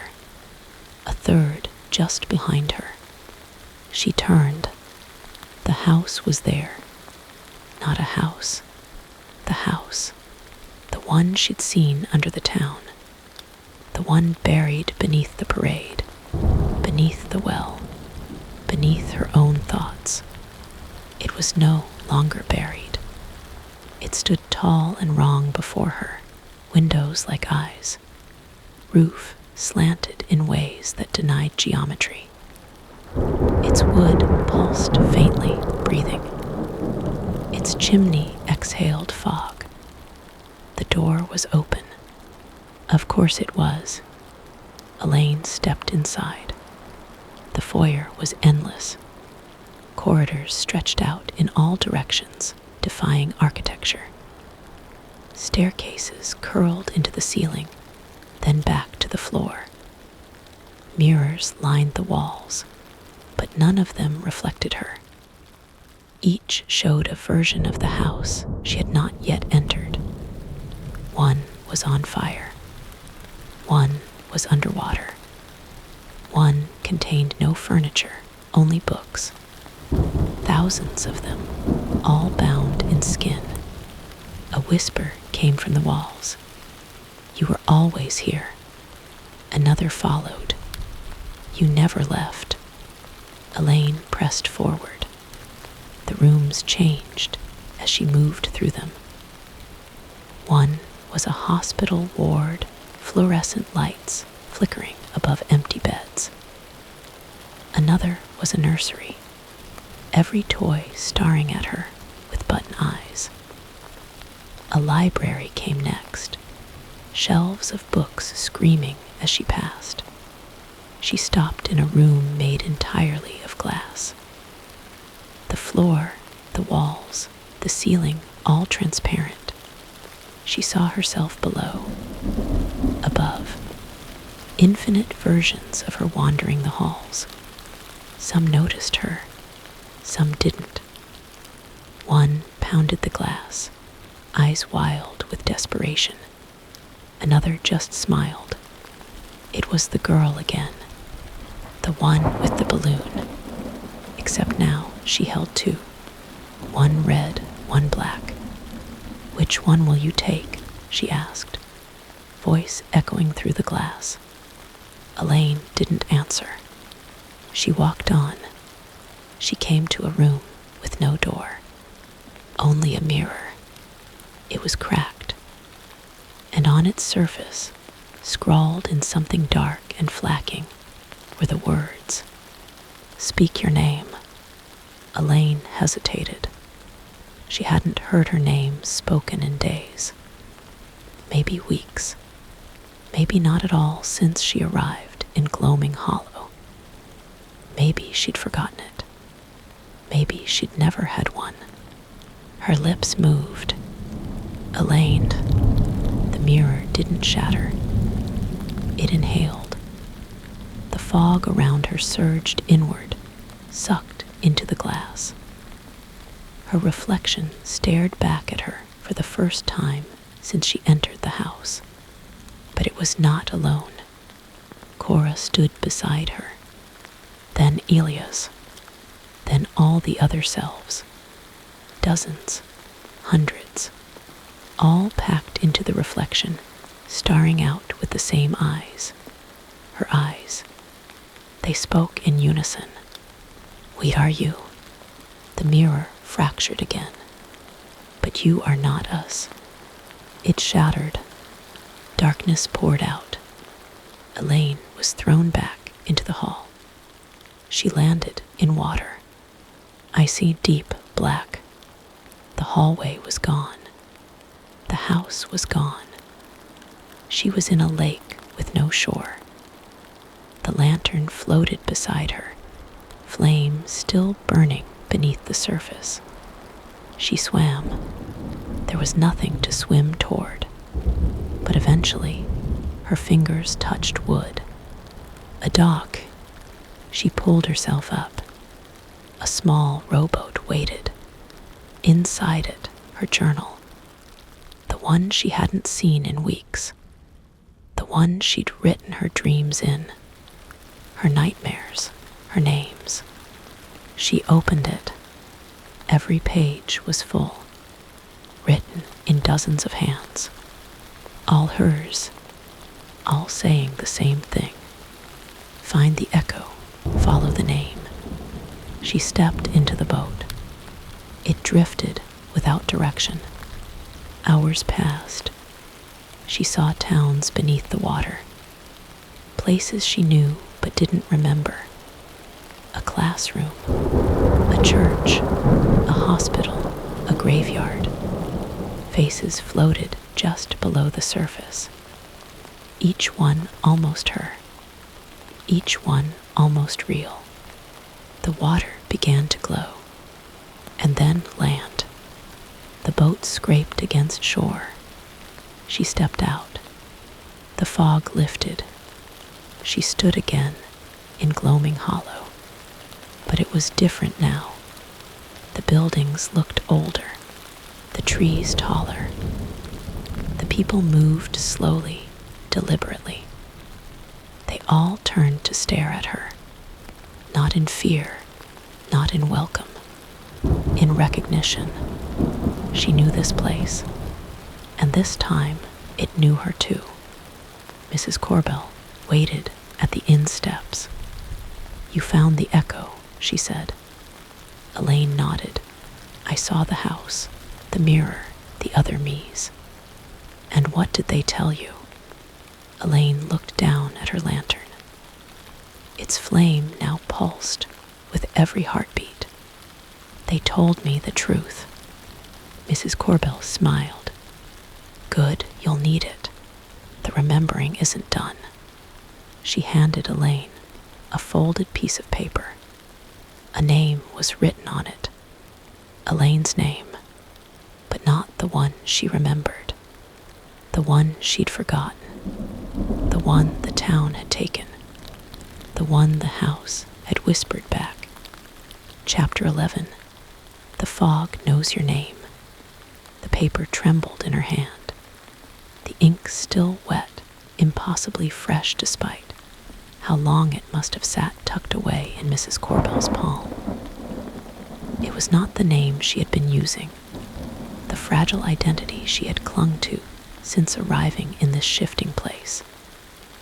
That name, Elaine, was a veil, a half-truth, a borrowed cloak to shield what lurked beneath. But the name on the paper was different, older, deeper, rooted in a past folded into layers she wasn't ready to unearth. She couldn't speak it, not yet. Saying it aloud felt like breaking a fragile seal, like summoning a shadow best left uncalled. It was a lock turning in the wrong direction, a door creaking open that should have remained shut tight. She tucked the paper inside the worn leather pocket of her coat, fingers trembling as if the ink burned through the fabric. Her heart hammered louder than the lantern's wavering flame, echoing like a warning bell inside her chest. The streets of Gloaming Hollow stretched endlessly around her, but they were no longer the familiar crooked paths she thought she knew. The town folded in on itself, reshaping like a creature of fog and memory. Buildings that should have been solid warped and melted as she passed. Doors slipping into walls, windows blinking like tired eyes. Signs flickered between languages, some ancient, others impossibly modern, before dissolving into the mist. The air shifted in scent from sharp cinnamon to the acrid sting of wet iron, then settled into the heavy silence of old stone and forgotten prayers. Figures loomed in the fog's edge, faces indistinct, but eyes unnervingly bright. They watched without moving, holding fragments of memories she could almost grasp. A man with a cracked watch. A woman humming a lullaby in a tongue long lost. Children chasing shadows that disappeared when she blinked.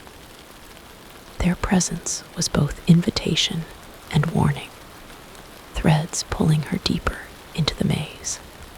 A small girl emerged from the haze, no older than 10.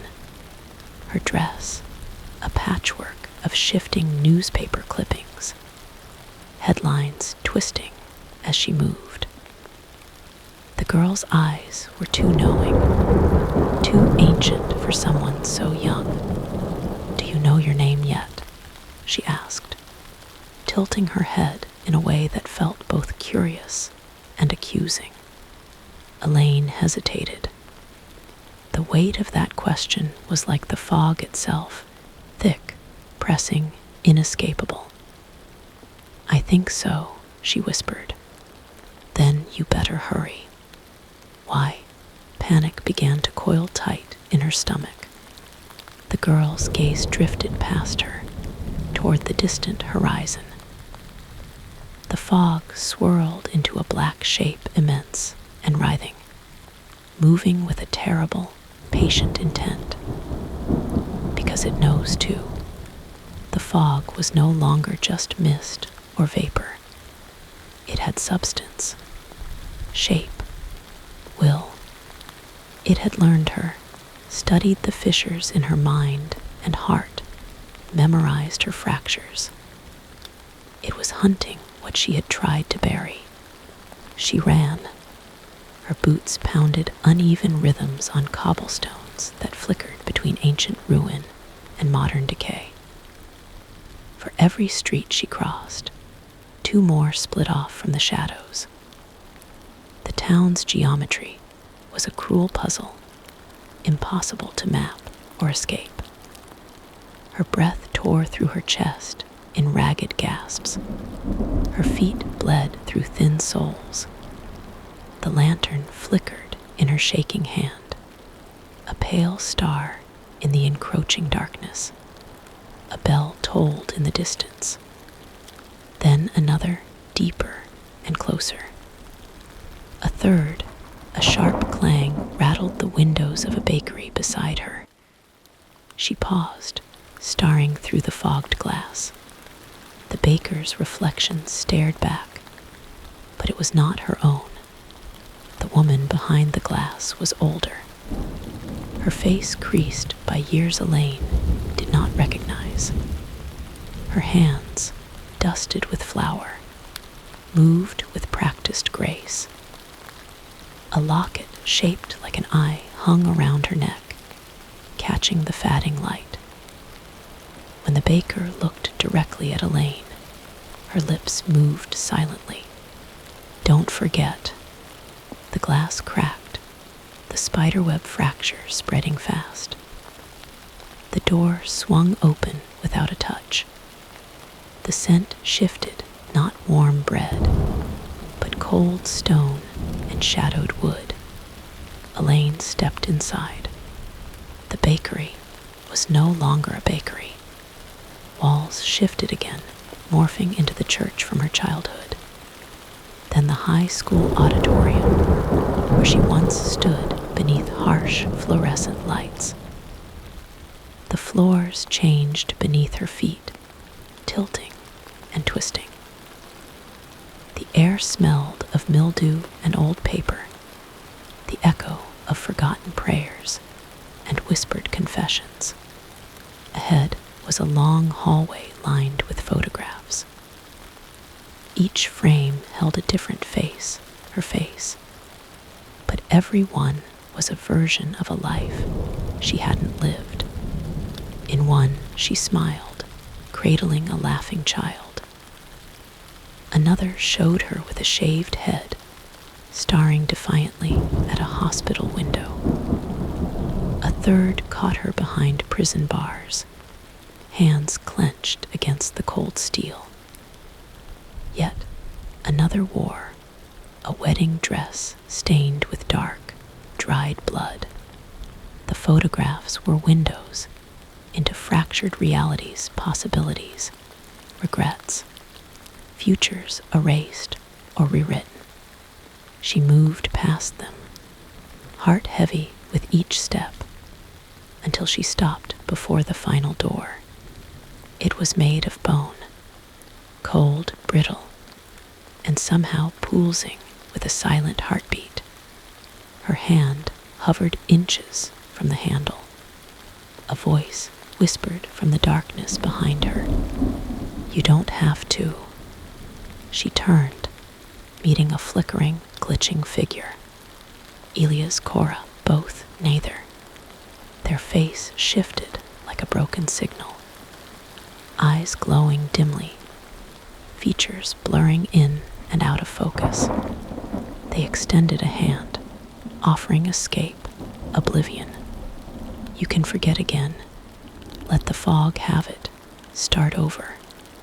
Elaine looked down at the paper in her pocket. The ancient name burning through her fingers.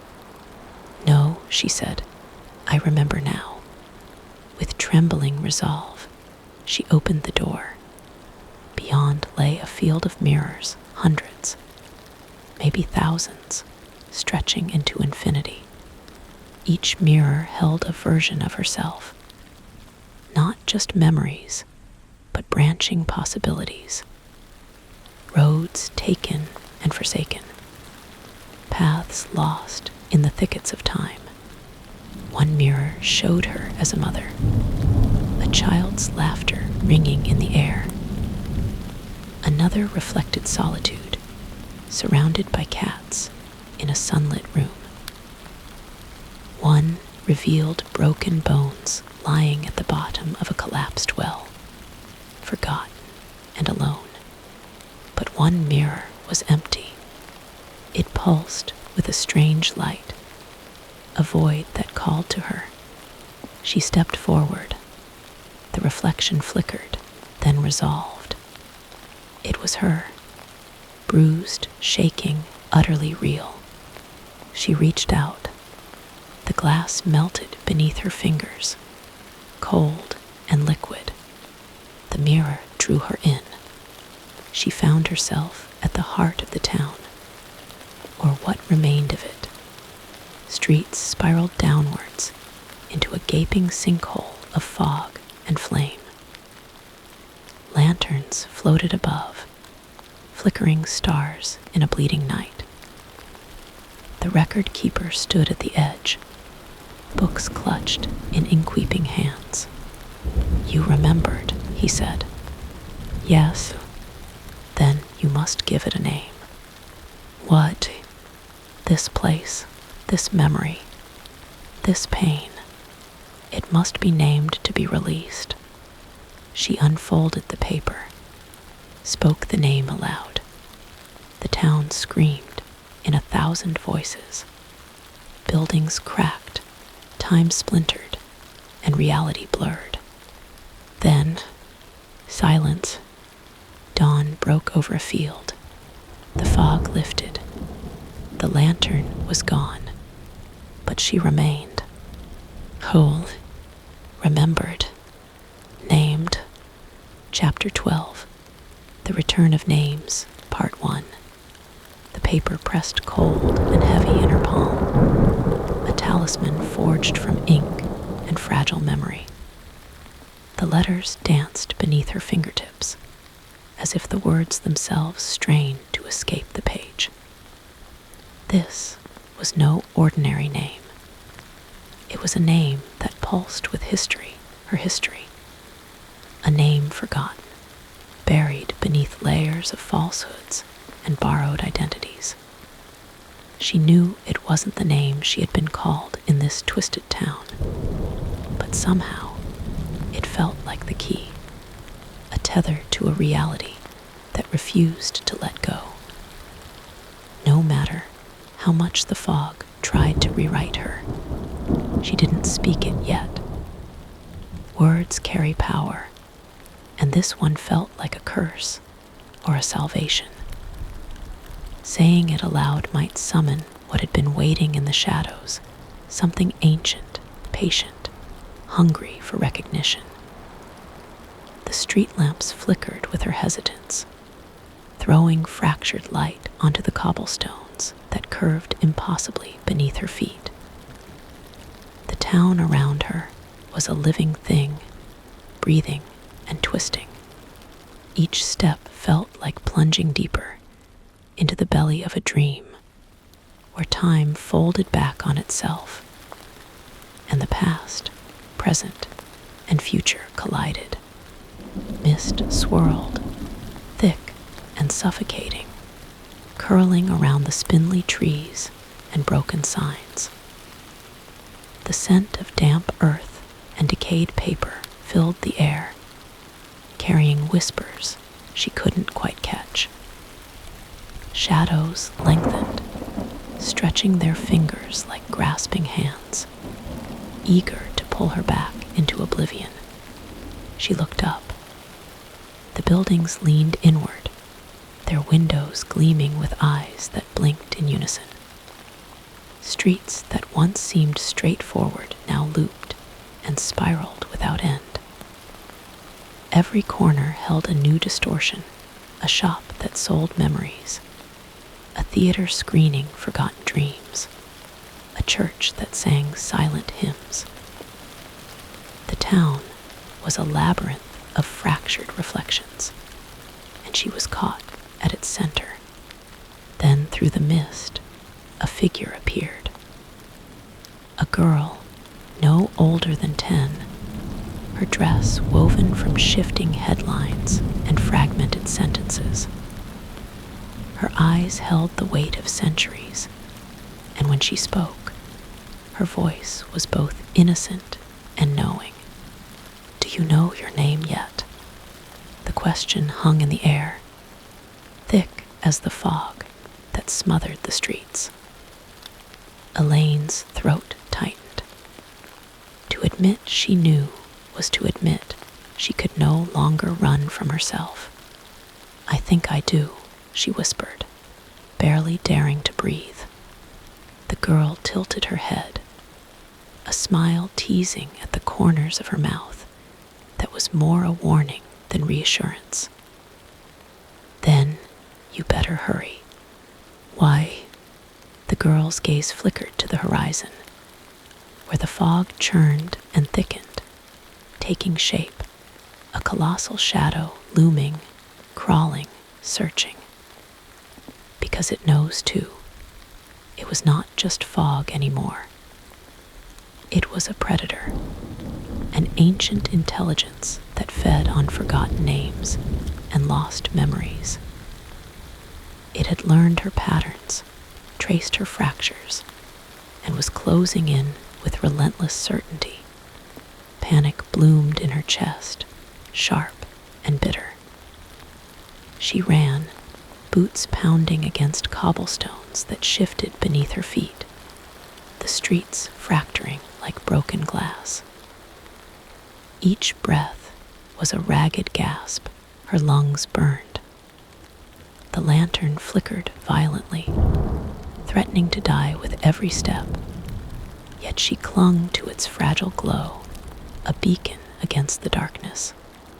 A bell tolled in the distance, a sound both beautiful and terrible. The notes echoed, one after another, drawing nearer with an unnatural rhythm that seemed to pulse with the town's heartbeat.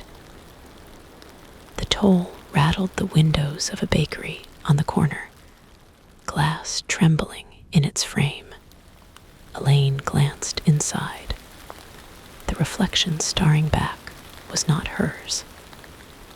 An older woman stood behind the counter, flour dusting her hands, eyes heavy with years of secrets.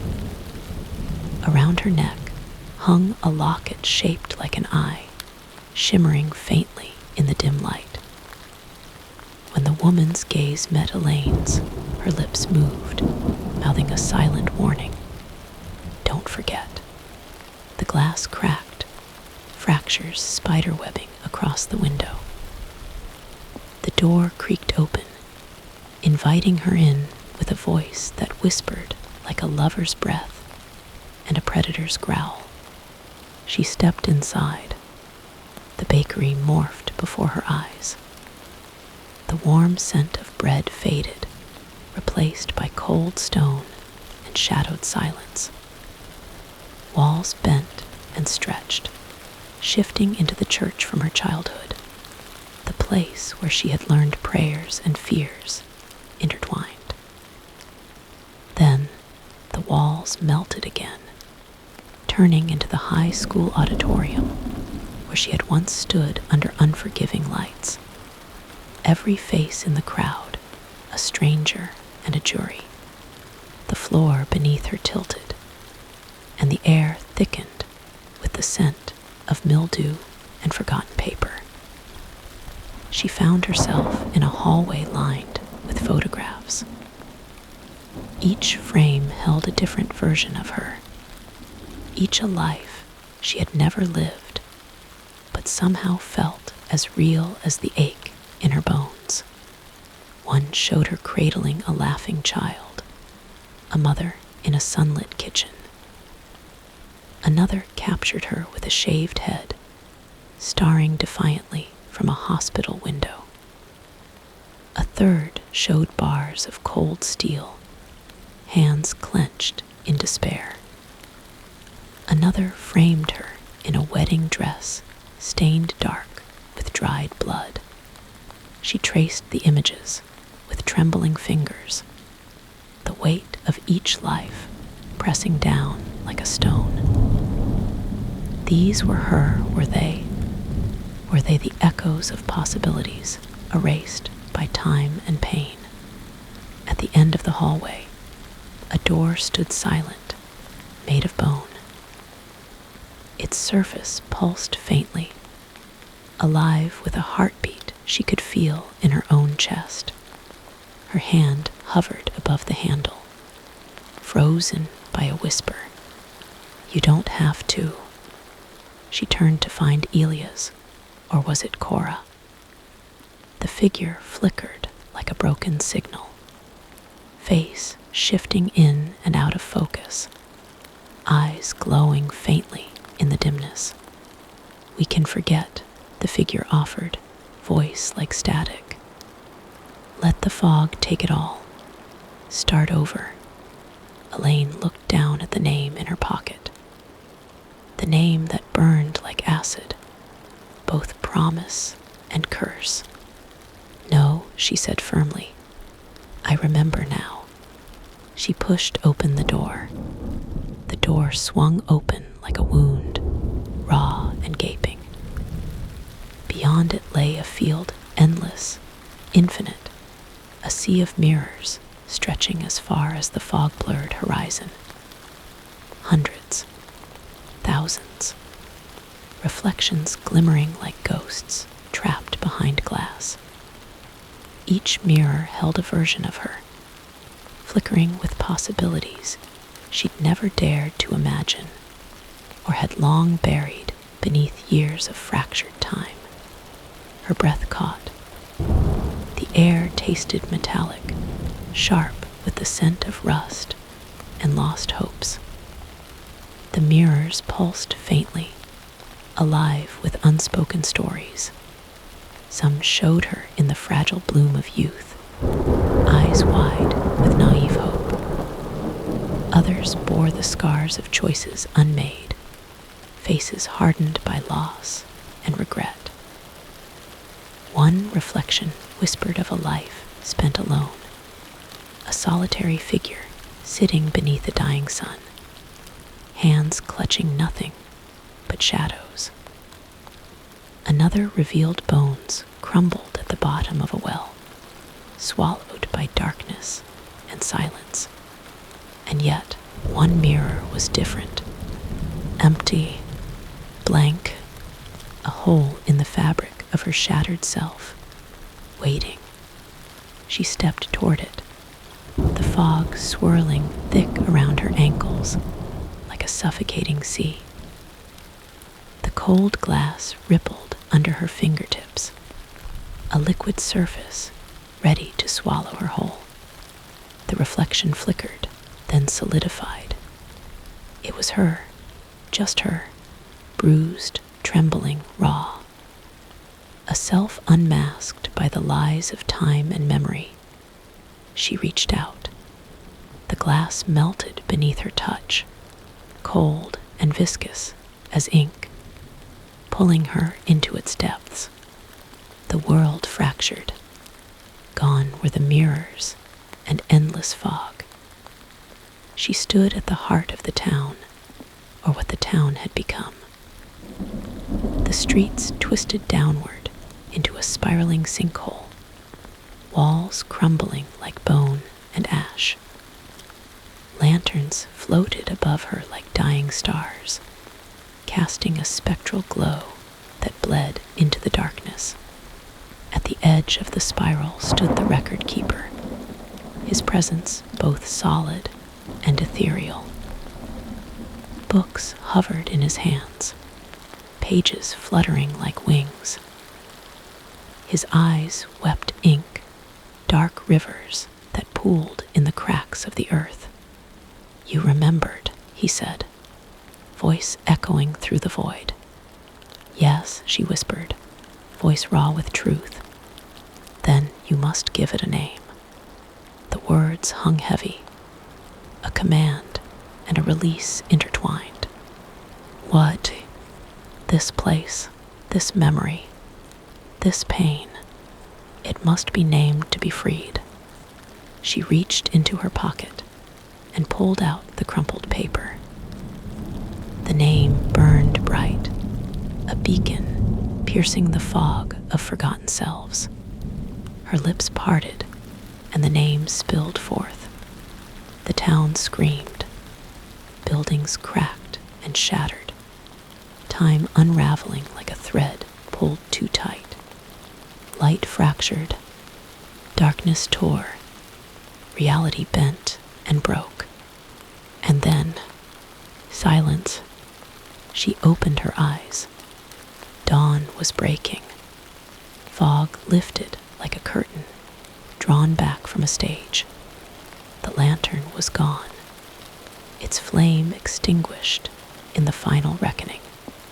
But she remained, whole, remembered, named. Yet the peace was fragile. The weight of names returned with the rising sun, bringing with it a question that lingered in the quiet spaces between heartbeats. Who was she now? The fragments had been stitched together by memory and will, but the shadows beneath the surface whispered that some parts would never fully mend. The town lay in ruins, but the story was far from over. Names had power, and power always comes with a price. Chapter 13, The Nomming. The world was quiet. Not peaceful quiet, the kind of silence that presses against your ears until your own heartbeat sounds like a shout. She stood alone at the center of the ruins.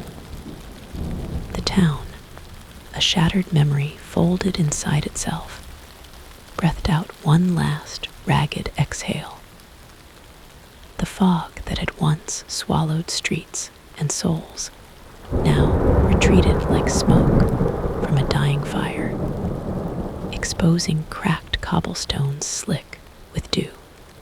The lantern was gone. The light it had cast vanished with it. She felt only the cold breath of dawn creeping across her skin, the sharp scent of earth and ash filling her lungs. Her fingers trembled as they held the folded piece of paper. The name she had spoken, the key to the labyrinth of fractured selves. It was a name, yes, but it was also a wound, because names bind things to memory, and memory is a cage. She had believed that numbing the town, the pain, the memories would free her, but now, faced with the vast emptiness left behind, she knew the truth. Numbing was only the beginning. The record keeper stepped forward from the shadows, his figure more solid now, less ghost than man. The books in his hands closed like the lids of ancient coffins. "You have named the past," he said softly, voice carrying the weight of countless forgotten voices. But the future, his eyes darkened. The future remains unclaimed. She looked down at the name again, the ink smudged and bleeding like fresh wounds.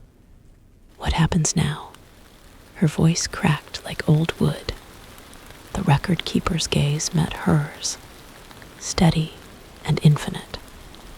must walk forward, beyond the mirrors, beyond the fog, beyond yourself. She took a breath, cold and sharp. And if I do, he smiled, a shadow curling at the edges of his lips. Then the fog returns. The fragments multiply. You remain lost in the in-between. She had no answer for that. No courage, no promise of salvation. Only the slow, sinking weight of inevitability.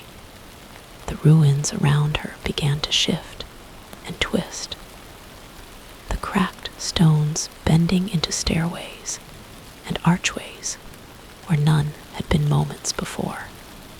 She descended into the depths of the town's heart, the air thickening until every breath felt like swallowing lead.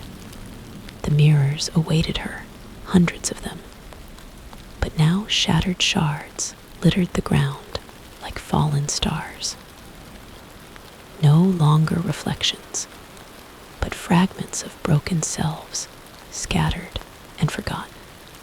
She stepped carefully, each footfall echoing in the hollow cavern beneath the world.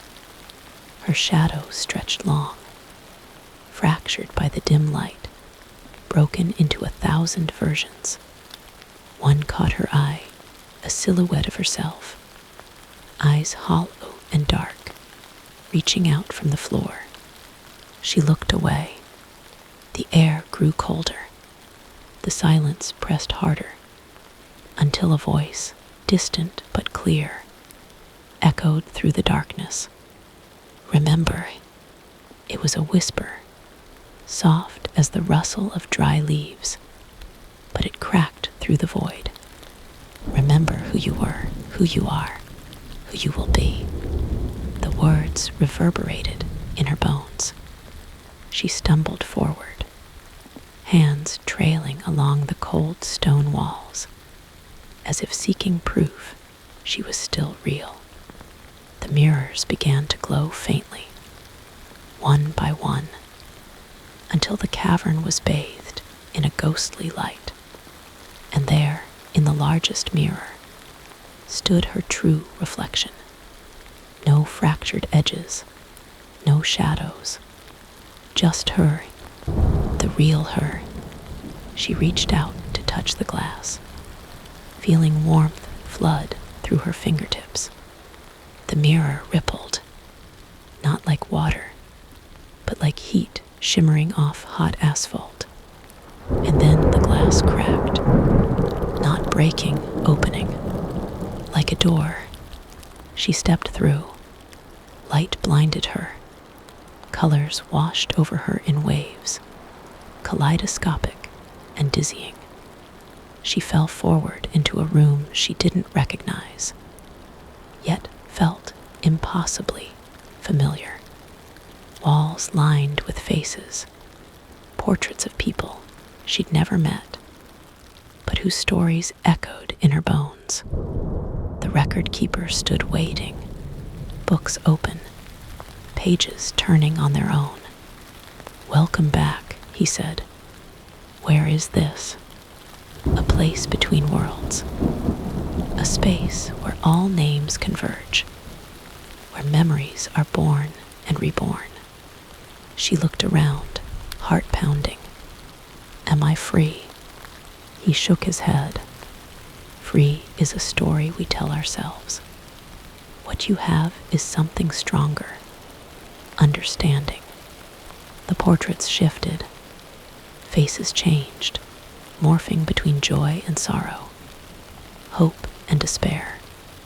They whispered secrets she had buried deep inside her mind. She saw Cora's face, pale, trembling. Elias, steady, questioning. Nina's fragmented, searching. All of them were hers. All of them were hers, and none of them were.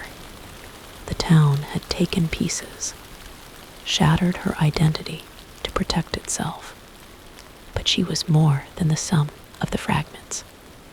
The record keeper closed his book and looked at her. The in-between is never truly gone. It waits, it watches, but it no longer controls you. She swallowed the lump in her throat, and the name. It lives within you now, a beacon and a burden. The choice to carry it is yours. She felt the weight, heavier than any stone, yet somehow lighter than fear. She nodded. Outside, the dawn broke fully. The fog had vanished. The town lay quiet but alive, waiting for the next story. And she was ready to walk forward, ready to face the fractured reflections that might still linger, ready to be whole. The lantern's flame flickered back to life in her hand. A soft glow, steady and warm. She lifted it, stepping into the light, and with each step, the shadows behind her faded, until only the truth remained. Epilogue. After the gnawing, the morning stretched out before her like an empty page, pale and endless. The fog that had once wrapped the town in its suffocating embrace had finally lifted, dissolving like mist under the sun's slow crawl. But the world was different now, not brighter, not lighter, but quieter, as if holding its breath. She stood at the edge of the town, the lantern's soft glow resting warm and steady in her palm. It was no longer just a light to pierce the darkness. It was a symbol, a small flame of memory, a thread tethering her to herself. She looked back once, over the broken streets, the twisted alleys where echoes of the past still whispered. They were gone, and yet they lingered. The fractures within her, the names she had carried, the versions of herself she had met, Cora, Elias, Nina. They were all part of the same fractured mirror. Each shard a fragment of the woman she was becoming. She wasn't whole yet. Maybe she never would be. But she was moving forward. For days, she wandered the edges of the town, relearning what it meant to exist in a place untethered from time's cruel loops. The streets no longer shifted beneath her feet. The buildings no longer whispered secrets she couldn't understand. The oppressive weight of the fog had lifted, but its memory clung to her skin like a second layer. She tried to write. At first, the words came in fragmented bursts, disjointed phrases, half-remembered dreams, nameless fears. The pen hesitated on the paper, unsure whether to bleed sorrow or hope. But with time, the sentences grew longer, smoother, weaving stories that felt both foreign and deeply hers. It was strange, this process of piecing herself back together. Like rebuilding a mosaic with pieces chipped and worn, but somehow fitting perfectly if seen from the right angle. And in those stories, she found echoes of Cora's journals, whispers of Elias' memories, threads of Nina's fractured mind. The apartment, or what she called the apartment above, no longer had a hold on her, or so she hoped. At night, the darkness still came creeping, soft and patient. Sometimes, when the wind shifted just right, she swore she could hear footsteps above, the faint scratching of pen on paper, or the hollow click of a door locking and unlocking. But when she looked up, there was only emptiness. She had learned to breathe through the silence, to accept the shadows as parts of herself rather than enemies. The fog was gone, but its lessons remained. She found herself drawn to mirrors, once a source of fear, now windows of reflection rather than fracture. Each glance no longer revealed broken shards, but a face slowly stitching itself whole. Not perfect, not unscarred, but real. One evening, as the sun dipped low and painted the sky in bruised purples and golds, she caught her reflection, steady, clear, unmistakably hers. She smiled, a small, almost imperceptible curve of lips. It was a beginning. There was no triumphant ending, no grand escape from the labyrinth of memory and identity, only the slow, steady work of being, of becoming. The town, the apartment, the fog. They had been parts of a puzzle that wasn't meant to be solved. They were a test, a reckoning, a mirror held up to the parts of her she feared, denied, or forgot. By numbing the pain, by embracing the fractures, she had claimed her story, and in that claim found freedom. The lantern's light flickered once more in the night, soft and warm. She tucked the paper, with her true name deep inside her coat pocket, close to her heart. She knew the apartment above would never truly disappear. It would wait, always, a place between places, a space between selves. But she would walk forward, step by step, name by name, because some stories don't end.